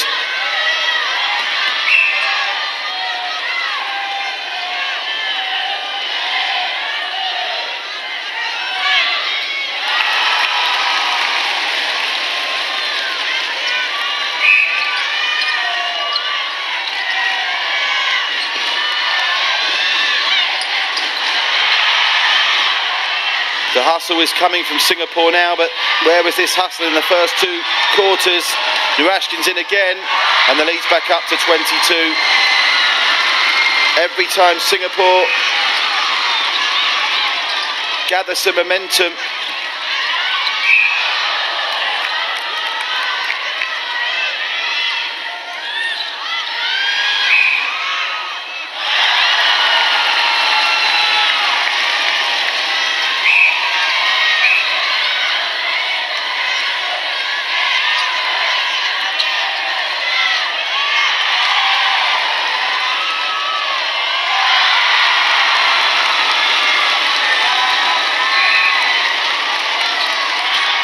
and Narashkin picking up where Najwa left off. They're so fortunate to have 4 top-class shooters in their team, Malaysia. Singapore relying so heavily on Charmaine So, and if she has a, never mind an off day, if she goes off the ball in a quarter, it can cost them dearly.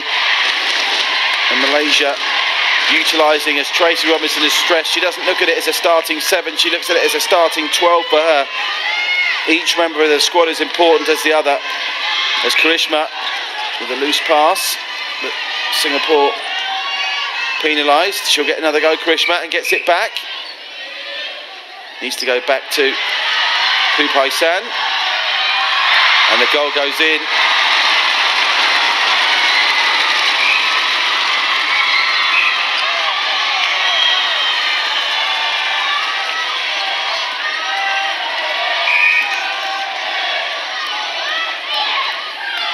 You look through this Malaysian squad and many of them, Sukyun Yap, Mi Fong Pao, Farhana, Narashkin, all members of that squad that had to settle for silver 2 years ago in Singapore, and now they're exacting revenge on a Singapore squad that contains many of the players that beat them 2 years ago. Sheena Teo was there, Charmaine So was there, Kimberly Lim, Lily Chen. So many of these players have been involved in some epic contests before, but it's Malaysia that are going to edge the netball battle at the SEA Games after 3 competitions, 2 gold medals to 1. There's no Rashkin. Gets it to 48, and now Singapore's lead in this third quarter down to just 1.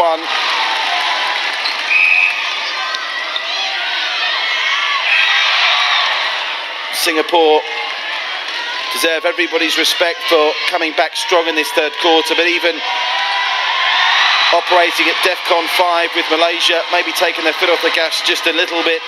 They've only been good enough for a third quarter tie here. Gap was 24 at half-time with 3 to play in the third. It's still a 24-point gap, and the hustle continues from the relentless Mi Fong Pao. She has not stopped running, the workhorse of this strong Malaysia team.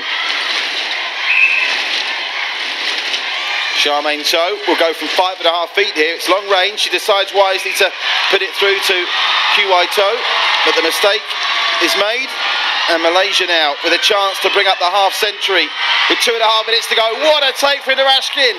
She stays in bounds and the 50's up. Well, Enajwa did the hard work in the first half, and Narashkin's doing the hard work in the second. And they're in again for 51. Now the lead's 26, and just like that, Singapore have gone from leading the third quarter to trailing it by 1 goal.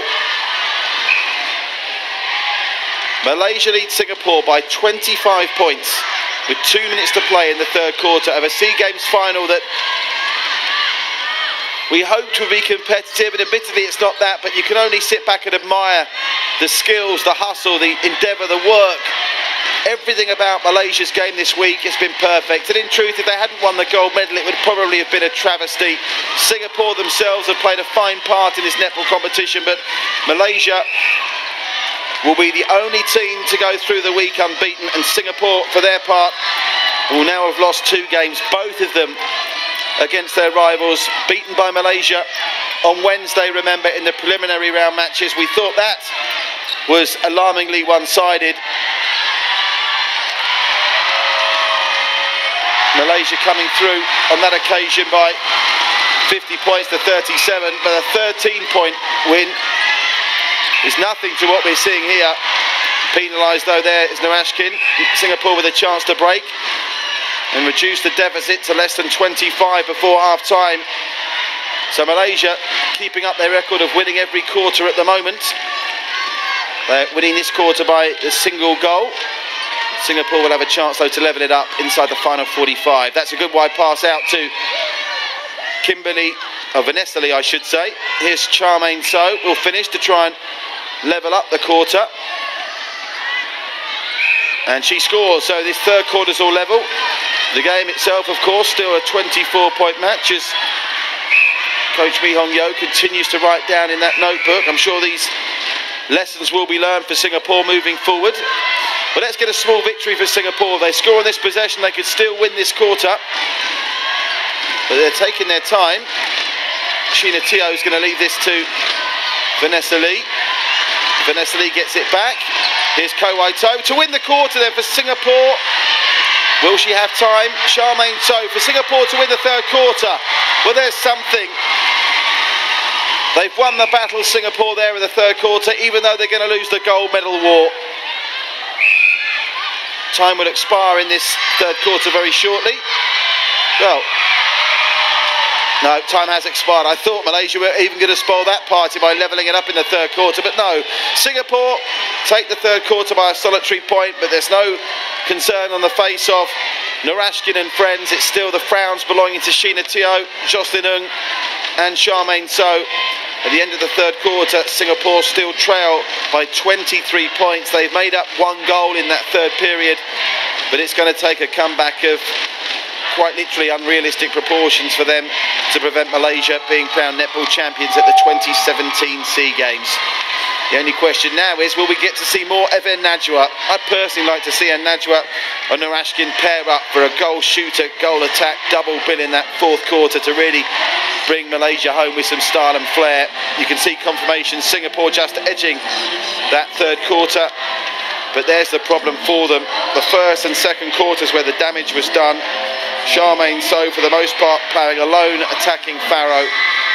Only 7 goals in the first, 5 in the second, and you cannot be winning gold medal matches when you're not hitting double digits in quarters. Contrast that with Malaysia, who came flying out the gates, were 5-0 up in the blink of an eye, winning the first by 13, the second by 11, and they can afford from that position of luxury to concede the third to Singapore by a single goal.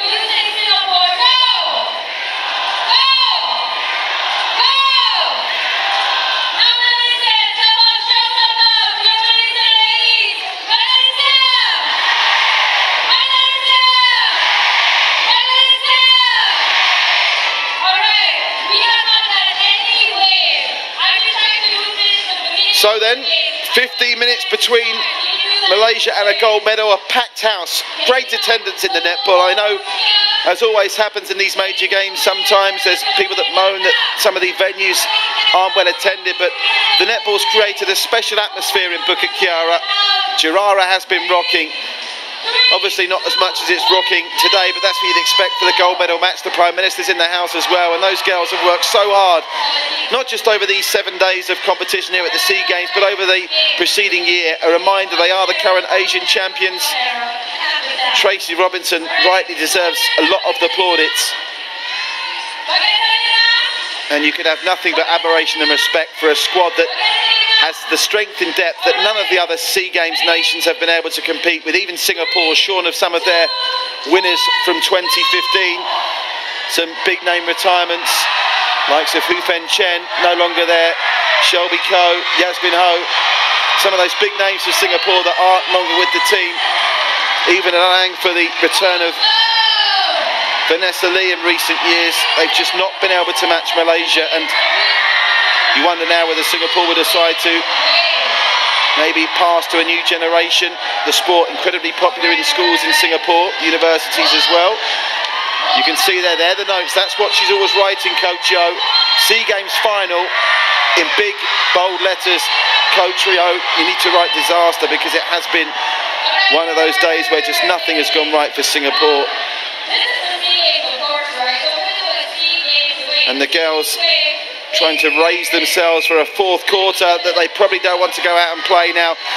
It would be something playing for pride, Singapore, if they could win the fourth quarter. But look at Malaysia. For the first time in this match before a quarter, they have all 12 of them in the huddle. This is what they've worked hard for. There's 15 minutes between them and gold. And then Najwa leads the cheerleading from the sidelines. She played her part in the first half. Now let's see if Malaysia can seal the gold medal in some style.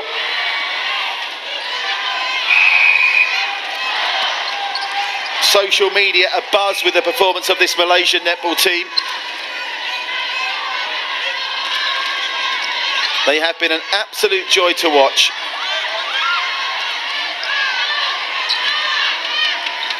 Charmaine So attempting to get the first goal of the fourth quarter. Well, she's improved, her accuracy's improved, Charmaine So, as the game's gone on. Whether it was a nervous start, I don't know, but And to be fair to her, the service to her just wasn't there. The hustle of Malaysia in the opening exchanges was such that she really only missed a couple of opportunities that she ought to have got. And there's a bit of hustle. Lily Chen showing some hustle back at goalkeeper. Where was that at the start of the game? How Lily Chen did not start at goalkeeper is beyond me. Just her physical presence is enough to disturb, and you can see there she's disturbing Narashkin. Why wasn't she doing that to Najwa at the start of the game? Yes, they've scored, but it's the kind of hustle. We saw the physical matchup between Lily Chen and Najwa in the first couple of quarters in the game on Wednesday, and we're all looking forward to seeing it again. But for Lily Chen not to start when Malaysia have such a physical presence up front is an absolute puzzler. Plenty of space for goal defence to work out. Finds Karishma, back to Karishma. She'll look with a lob pass. No, she goes short to wing attack. The captain, Pupi San. Pupi San looks to Karishma. Karishma from 4 feet. Malaysia's second goal of this fourth and final quarter. They lead now back to 24.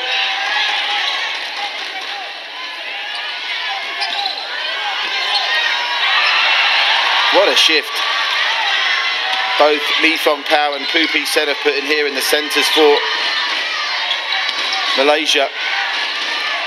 Superb arm contact given. It'll be Charmaine So with a free shot at goal. And she's lập tức tìm mọi cách để đưa bóng lên nhanh nhất và bằng những đường biên trung bình và chuyền dài.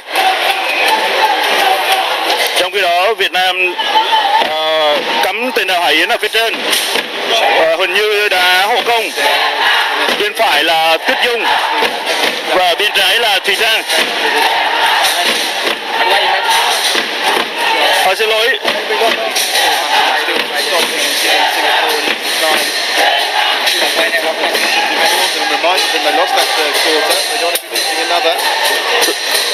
Tôi xin lỗi, bên trái là Trần Thị Nhung thưa các bạn, tôi đã nhầm.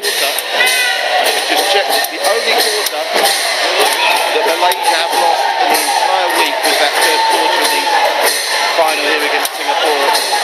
Been 100% in the quarters prior to that.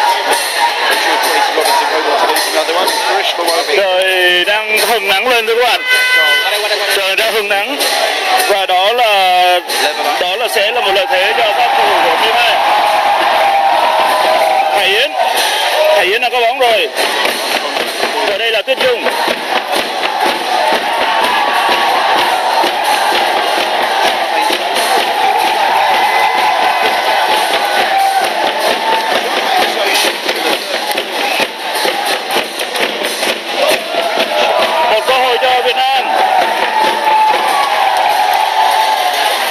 Tiếp tục trong quyền kiểm soát của cầu thủ áo đỏ. Một quả tạt vào trong rồi. Trung vệ của Myanmar đã phá bóng an toàn. Tuy nhiên bóng vẫn thuộc về Vũ Thị Nhung.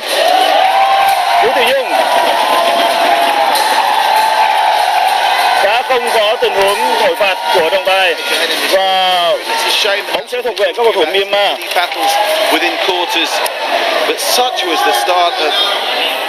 Cũng chia sẻ thêm với quý vị độc giả là do khu vực bàn báo chí khá mỏng nên khi tất cả các đồng nghiệp của chúng tôi làm việc và cả những cổ động viên họ nhún nhảy thì khiến cho cái màn hình bị rung.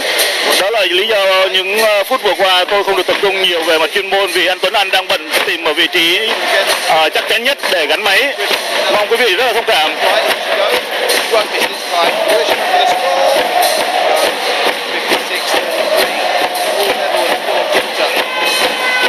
Một quả ném biên cho các cầu thủ Việt Nam thưa các bạn.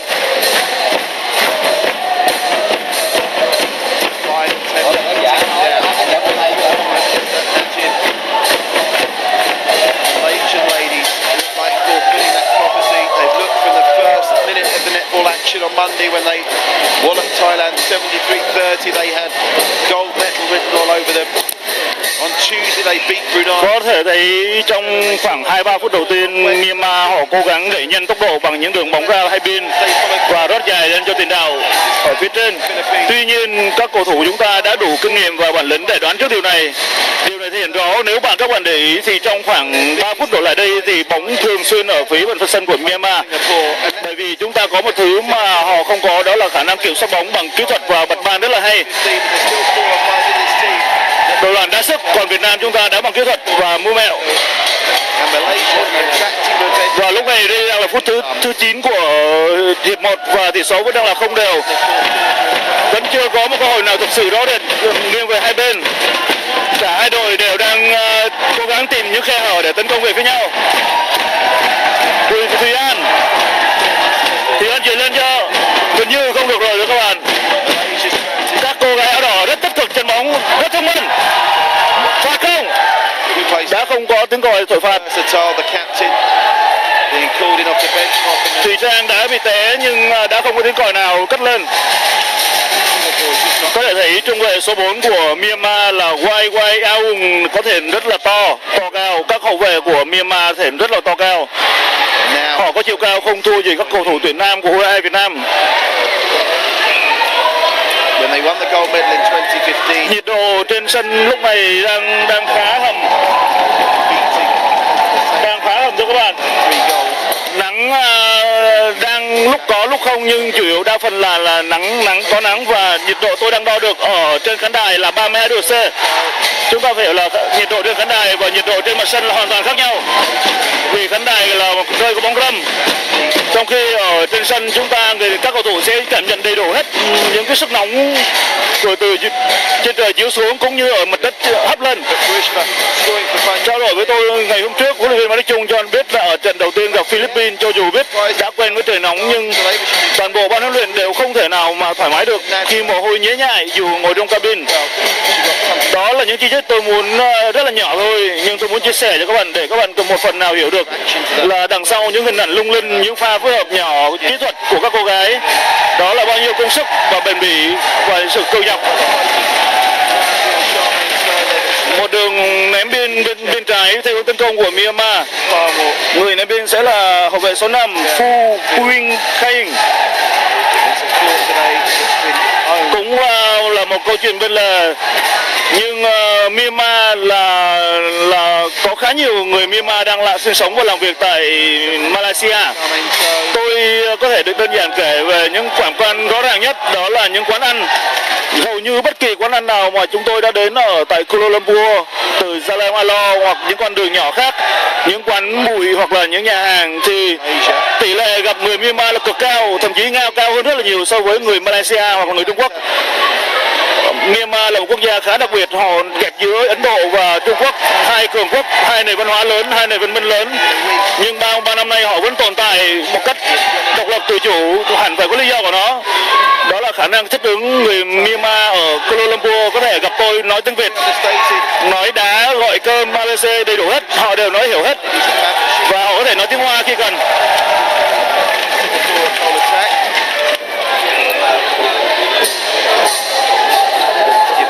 Tuyết Dung đang cho bóng chuyền vào trong. Các cô gái đang cố gắng làm mất sức đối thủ bằng những pha bật nhả và di chuyển mềm mại. Tạo được không? Nguyễn Thị Liễu không được rồi các bạn.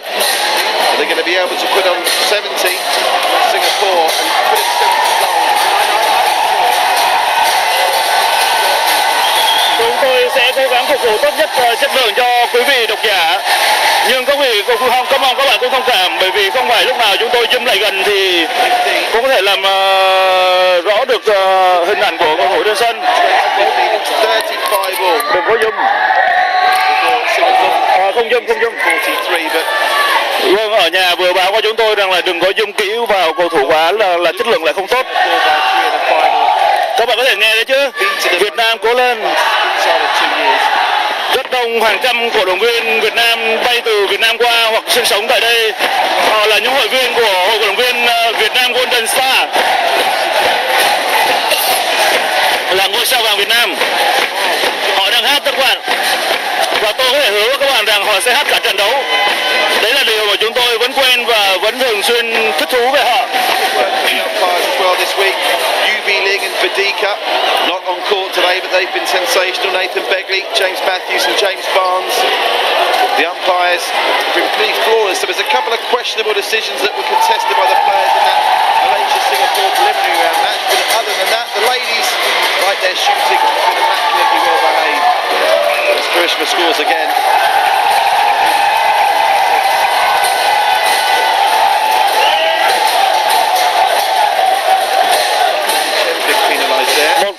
đá phạt góc cho Myanmar, và người đá phạt góc sẽ là Kin Maratun, người đội trưởng của đội bóng này. Trời nắng đang càng ngày càng lớn đó các bạn. Những chiếc quạt trần đang quay hết tốc lực ở trên khán đài vẫn không khiến tôi cảm thấy thoải mái hơn. Chiểu Trên đang xuất tướng, cô đã bóng thành công rồi. Chiểu Trên năm nay 32 tuổi, và theo như lời chia sẻ của phóng viên Đỗ Tuấn Báo Bóng Đá thì các đồng đội, các chị em vẫn thường gọi đùa cô là lão bà, dạng như là một người có uy tín và có trách nhiệm nhất trong đội bóng. Và thực sự vai trò vị trí của Chiểu Trên đúng là thể hiện rõ cái trách nhiệm và uy tín đó. Một tình huống cướp bóng rất khôn ngoan cho các bạn. Các cầu thủ Myanmar rất chịu khó áp sát từ phía sau, và từ nãy giờ theo tôi quan sát có 1 đến 2 tình huống trọng tài đã không thổi phạt, trong khi có thể là cắt còi. Trọng tài kiểm soát điều khiển trận đấu này là Kim Ye Hye, có lẽ là một người Hàn Quốc hoặc Triều Tiên. Hai trợ lý là Kim Kyung Min và Fernandez Uvena. Trọng tài thứ tư là Lau Bích Chi.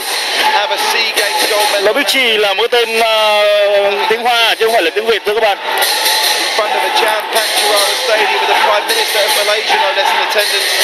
Trận đấu đã diễn ra đến phút thứ 15 rồi và vẫn chưa có bàn thắng nào được ghi.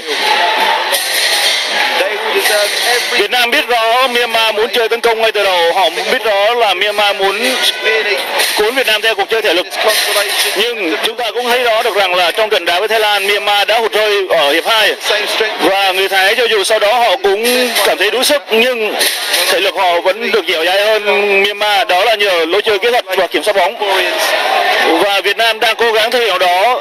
Các bạn có thể thấy các cô gái chơi rất từ tốn, họ không vội vàng gì phải tấn công cả. Myanmar đã thua Thái Lan rồi, và chúng ta hoàn toàn biết rằng là họ mới là người nôn nóng.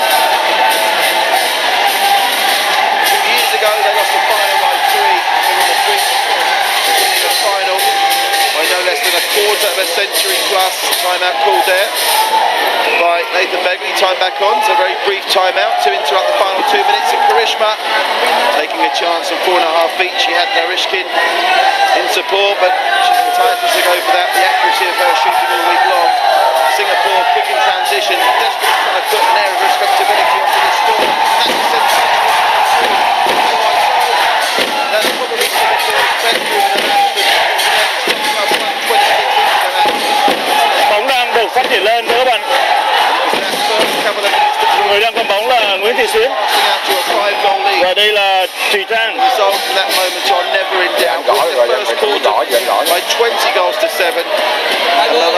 Rõ ràng Myanmar cũng đang rất thận trọng trước Việt Nam, họ cố gắng để lên bóng nhưng mỗi khi mất bóng họ đều lùi về rất sâu và rất nhiều người. Những pha bật từ như thế này là thứ mà các cầu thủ trong khu vực rất sợ Việt Nam. Chuyền vào,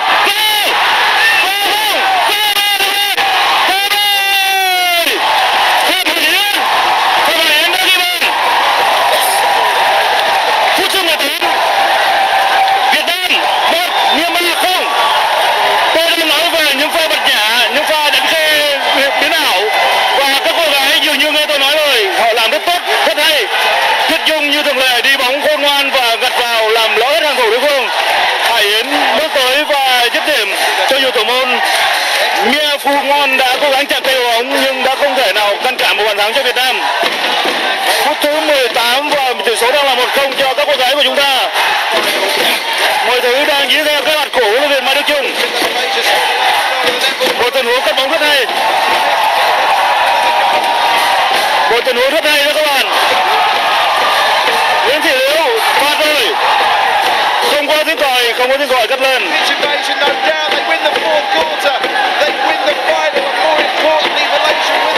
Đây sẽ trong khoảng 5 phút tới sẽ là những phút thử thách cho các cô gái Việt Nam, bởi vì Myanmar sẽ như người đứng bước vào đường cùng, họ sẽ hung hãn tràn lên và tấn công chúng ta. Đây là những lúc mà các cô gái chúng ta sẽ phải thể hiện được cái kinh nghiệm và sự khôn ngoan của mình.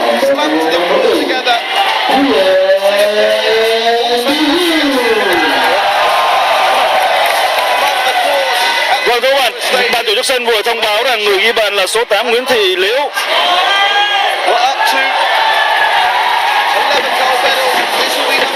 Vậy là Nguyễn Thị Liễu chứ không phải là Hải Yến là người ghi bàn.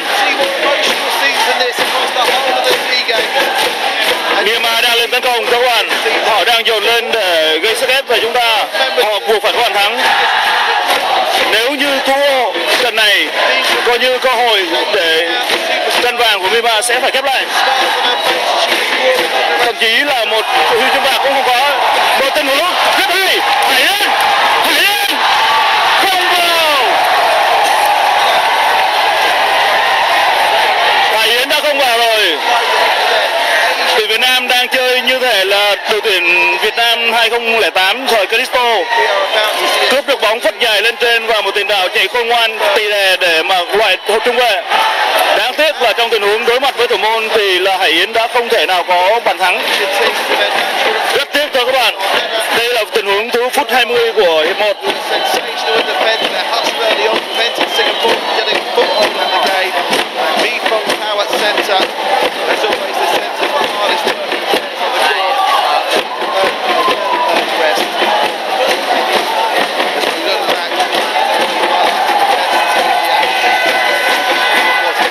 Bóng đang được tranh chấp ở phần dưới sân. Bầu không khí trên sân UM Arena đang rất nóng bỏng. Lại là một đường phản công nữa. Một đường chuyền hơi dài, nhưng các cô gái Việt Nam đang rất cố gắng.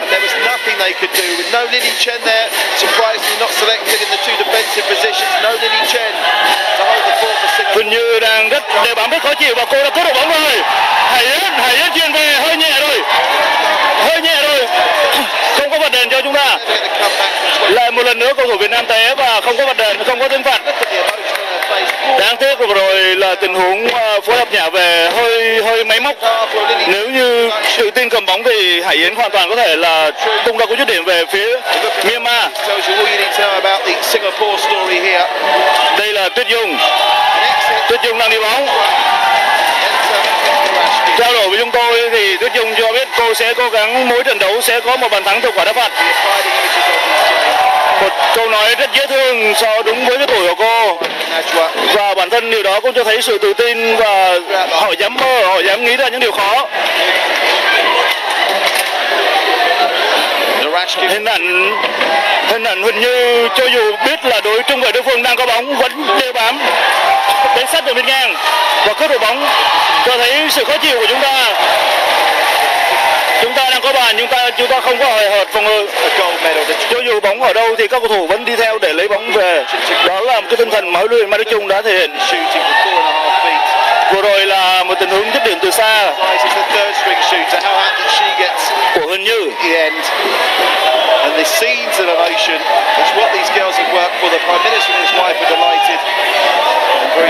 Không, dường như đó là tình huống dứt điểm từ xa của Thùy Trang.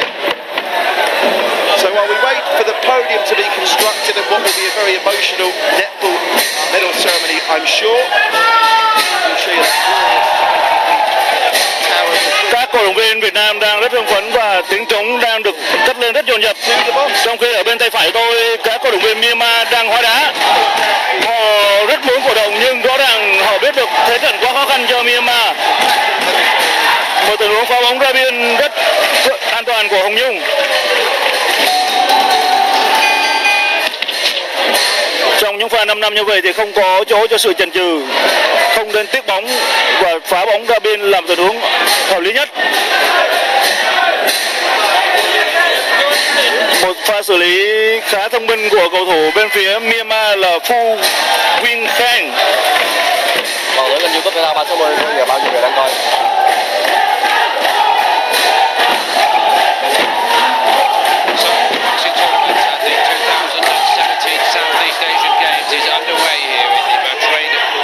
Exhibition and Conference Centre in Kuala Lumpur.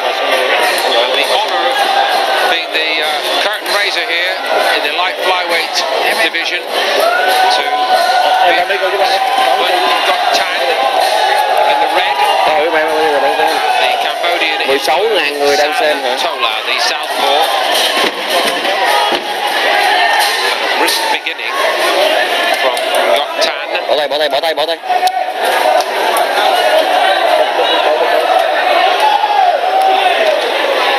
No trouble at all finding him with the right hand in the first minute or so of this opening contest. Thể Thao 360 gõ giùm em đi. A bit low.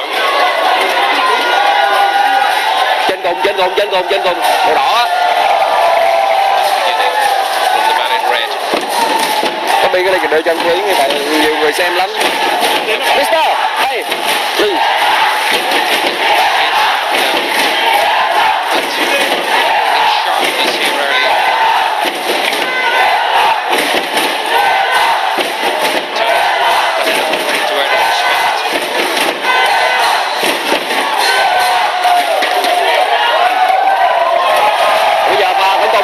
Cầu thủ tuyển nữ Việt Nam. Bên đây bóng là Tuyết Dung. Tuyết Dung lúc này đã lùi hơn một chút so với thời điểm đầu trận.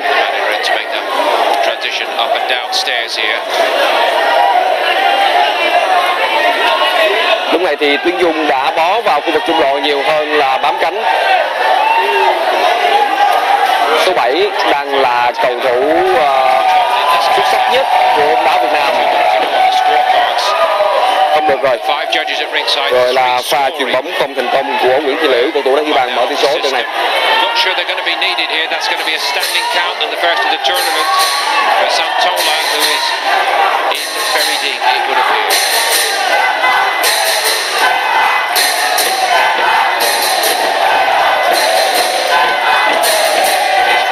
Extremely comfortable, well organised.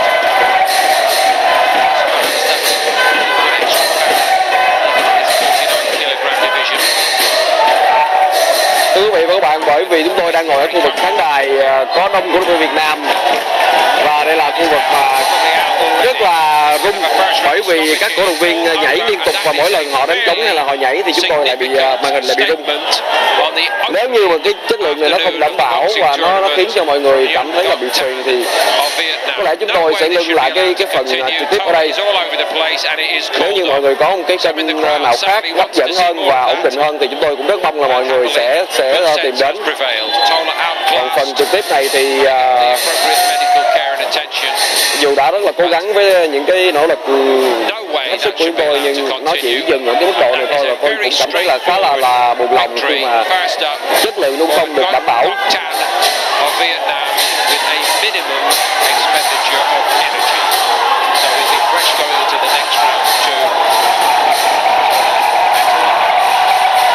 Không có gì khó khăn với môn Chiều Trinh cả. Một pha chuyền bóng vào phía trong đó chắc chắn không phải là một cú sút, thì muốn rót dầu vào vòng cấm. Nhưng với một thủ môn giàu kinh nghiệm như Kiều Trinh thì những pha bóng như vừa rồi không thể làm khó cô. Kiều Trinh đang là một trong hai cầu thủ lớn tuổi nhất của đội tuyển bóng nữ Việt Nam. Hai đều sinh 1985, còn đó thì Kiều Trinh là cầu thủ đang có thâm niên nhất. Các cô gái của chúng ta đang bàn bật rất tốt. Lối chơi nhỏ nhuyễn của đội tuyển nữ Việt Nam đã phát huy tác dụng ở trong thời điểm này. Ít nhất là khi mà chúng ta đã có được bàn thắng vào tỷ số. Tỷ số đang là 1-0 nghiêng về đội tuyển nữ Việt Nam và đây là phút 28 thưa quý vị và các bạn. Xin nhắc lại đây là phút 28 và tỷ số đang là 1-0 nghiêng về đội tuyển bóng nữ Việt Nam. Như có bất hồ trong người vua đại thắng, bài hát quen thuộc đã được cất vang từ phía khán đài dành cho các cổ động viên Việt Nam. Một cú không được trị. Không vào. Lẽ ra thì trọng tài nên thổi biệt vị tiền đạo của Myanmar ở trong cuộc đấu vừa rồi. Và tiếng còi thì cất lên hơi chậm. Nhưng nếu có thoát xuống và được trọng tài ghi nhận là không việt vị thì tiền đạo của Myanmar cũng không thắng được thủ môn Kiều Trinh.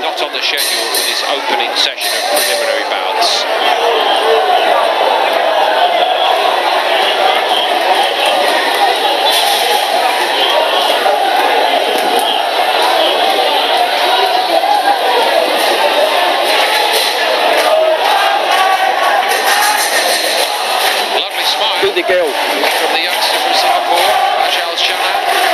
Nguyễn Thị Xuyến,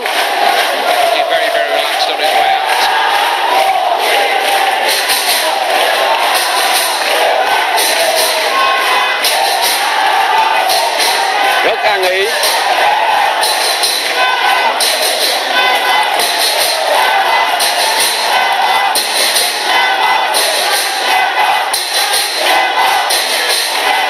Đã có dấu hiệu khởi sắc từ các cổ động viên Myanmar khi họ đang cố gắng tiếp lửa cho các cô gái của mình.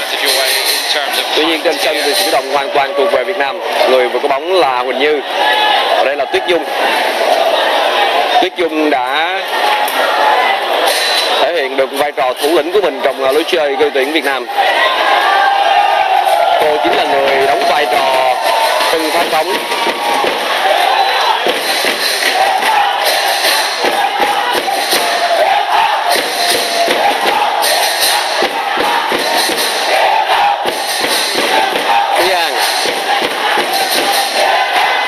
Huỳnh Như, Tuyết Dung.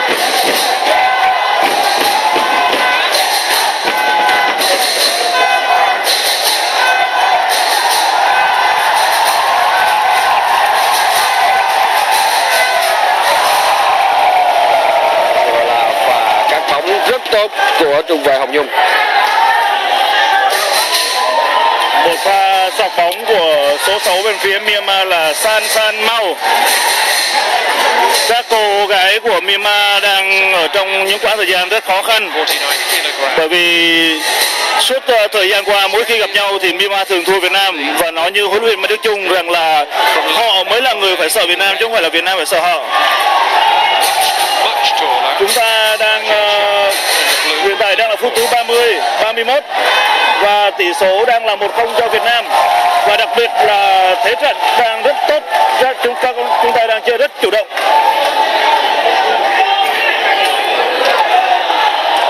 Việt Nam đã có 3 điểm đầu tiên sau chiến thắng trước Philippines, đó là trận thắng 3-0 của người ghi bàn là Huỳnh Như, Tuyết Dung và Nguyễn Thị Muôn. Hôm nay Nguyễn Thị Muôn đã được huấn luyện viên Mai Đức Chung cho ngồi ngoài. Cô không đá chính ngay từ đầu. Và trọng tài vừa cho cầu thủ hai bên được ra nghỉ ngơi và comrade, và tôi thấy một trợ lý y tá đã dẫn một cô gái của Myanmar chạy thọc nóc vào trong. Có lẽ cô đã bị kiệt sức hoặc là bị va sau một pha va chạm nào đấy. Đó là cầu thủ số 13 tiền đạo Anthem.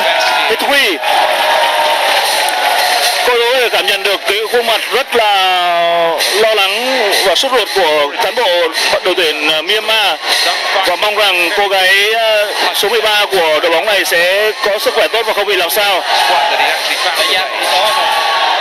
Em ơi, ngồi xuống em ơi. Bóng đá là môn chơi của cái đẹp, và chúng ta mong rằng nhất là môn bóng đá gái thì hãy có những trận bóng đẹp, còn không phải là chỗ cho những pha bóng quyết liệt hoặc là triệt hạ đối phương. Trọng tài đã gọi cầu thủ hai bên vào sân, và lúc này Myanmar mới có 10 người trên sân. Họ đang chỉ có 10 người trên sân thôi, vì cầu thủ số 13 đang cần sự chăm sóc và chưa thể đi ra ngoài. Cô gái đấy ra rồi, Than Quy đã trở lại sân rồi, và nhìn tướng chạy có vẻ rằng là cô ta cũng không gặp vấn đề lớn. Chúng tôi rất muốn Việt Nam thắng Myanmar, thắng Thái Lan, thắng tất cả các đội bóng trên thế giới, nhưng chúng ta phải thắng cho đàng hoàng, thắng cho đẹp, chứ không phải vì những pha chấn thương hoặc là những pha gây triệt hạ đối thủ. Và tôi tin rằng theo những gì tôi đã thấy các cô gái của chúng ta thi đấu suốt 3 năm qua thì điều này rất rõ ràng. Họ có thể không được quan tâm nhiều, họ có thể bị cô đơn, họ đôi khi bị bỏ rơi, nhưng tình yêu với đá bóng và là thứ mà họ luôn có trong lòng. Và điều này không phải đồng nghiệp nam nào cũng có được. Myanmar đang cố gắng lên bóng và dựa nhiều vào những đường triển khai lên nhưng rất khó khăn. Hàng phòng ngự nhiều tầng của Việt Nam đang chơi rất tốt. Cự ly đường giữa hai tuyến đang được giữ rất là ổn định.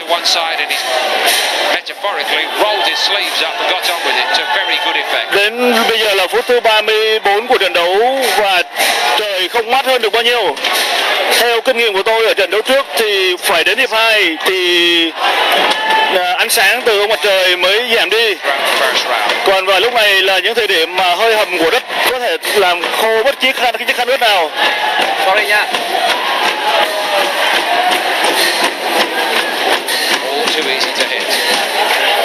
Một quả ném biên cho Myanmar từ phần sân nhà.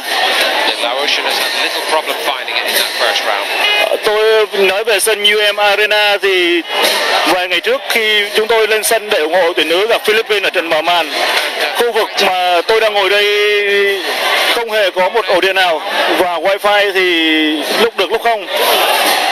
Điều này khiến cho chúng tôi gặp rất nhiều khó khăn, nhưng rất may là sau khi nhận được sự góp ý của phóng viên Việt Nam thì ban tổ chức đã rất cầu thị. Họ đã bố trí 3 điểm ổ cắm dây dài và wifi đang rất tốt.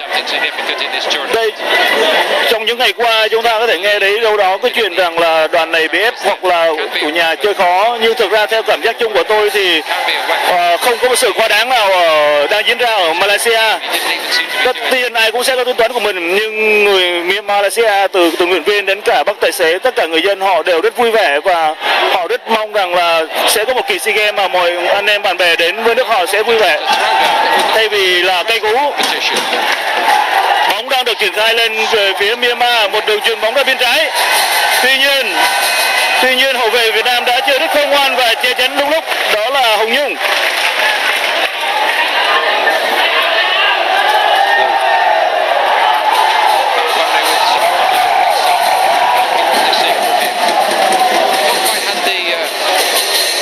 Of the first minute and a half so far in this round, but very composed and confident, as though he's got the measure of his much taller opponent.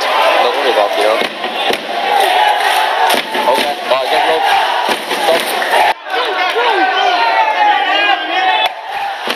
Đúng không?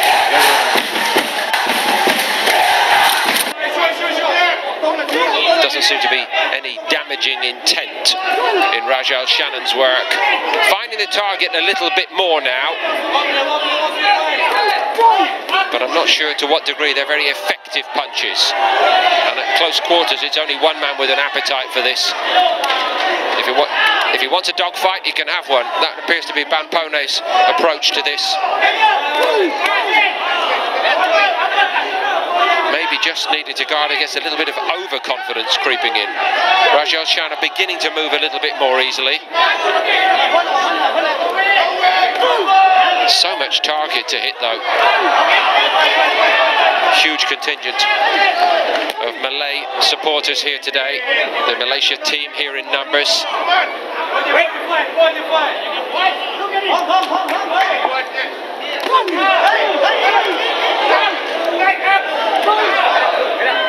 No real sharpness in Al Shannon's work.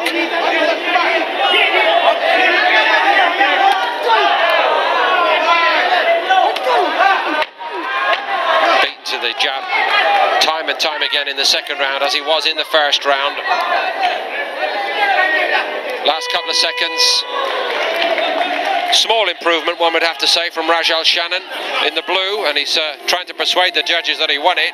I think that's stretching the point slightly. Not quite the intensity from Bampone. Maybe saving a little bit for the latter stages of this, we shall see. This is the second of 2 light flyweight preliminaries. Earlier, a walkover for Antonio Dos Santos.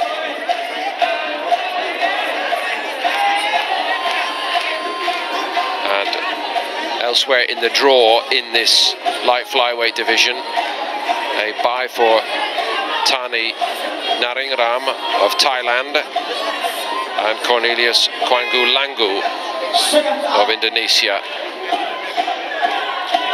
Others in line for the winner of this to meet, including Mohamed Redjuan of Malaysia and Carlo Palam of the Philippines. The competition is going to get a lot hotter very quickly after this preliminary stage.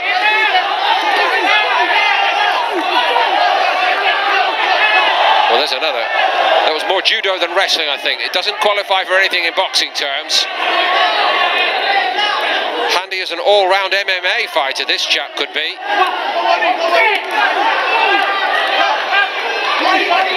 A little bit of everything gone in there. I think it's polite to say he's a street fighter. But he's not going to be pushed around by the so-called classier youngster here from Singapore, that's for sure.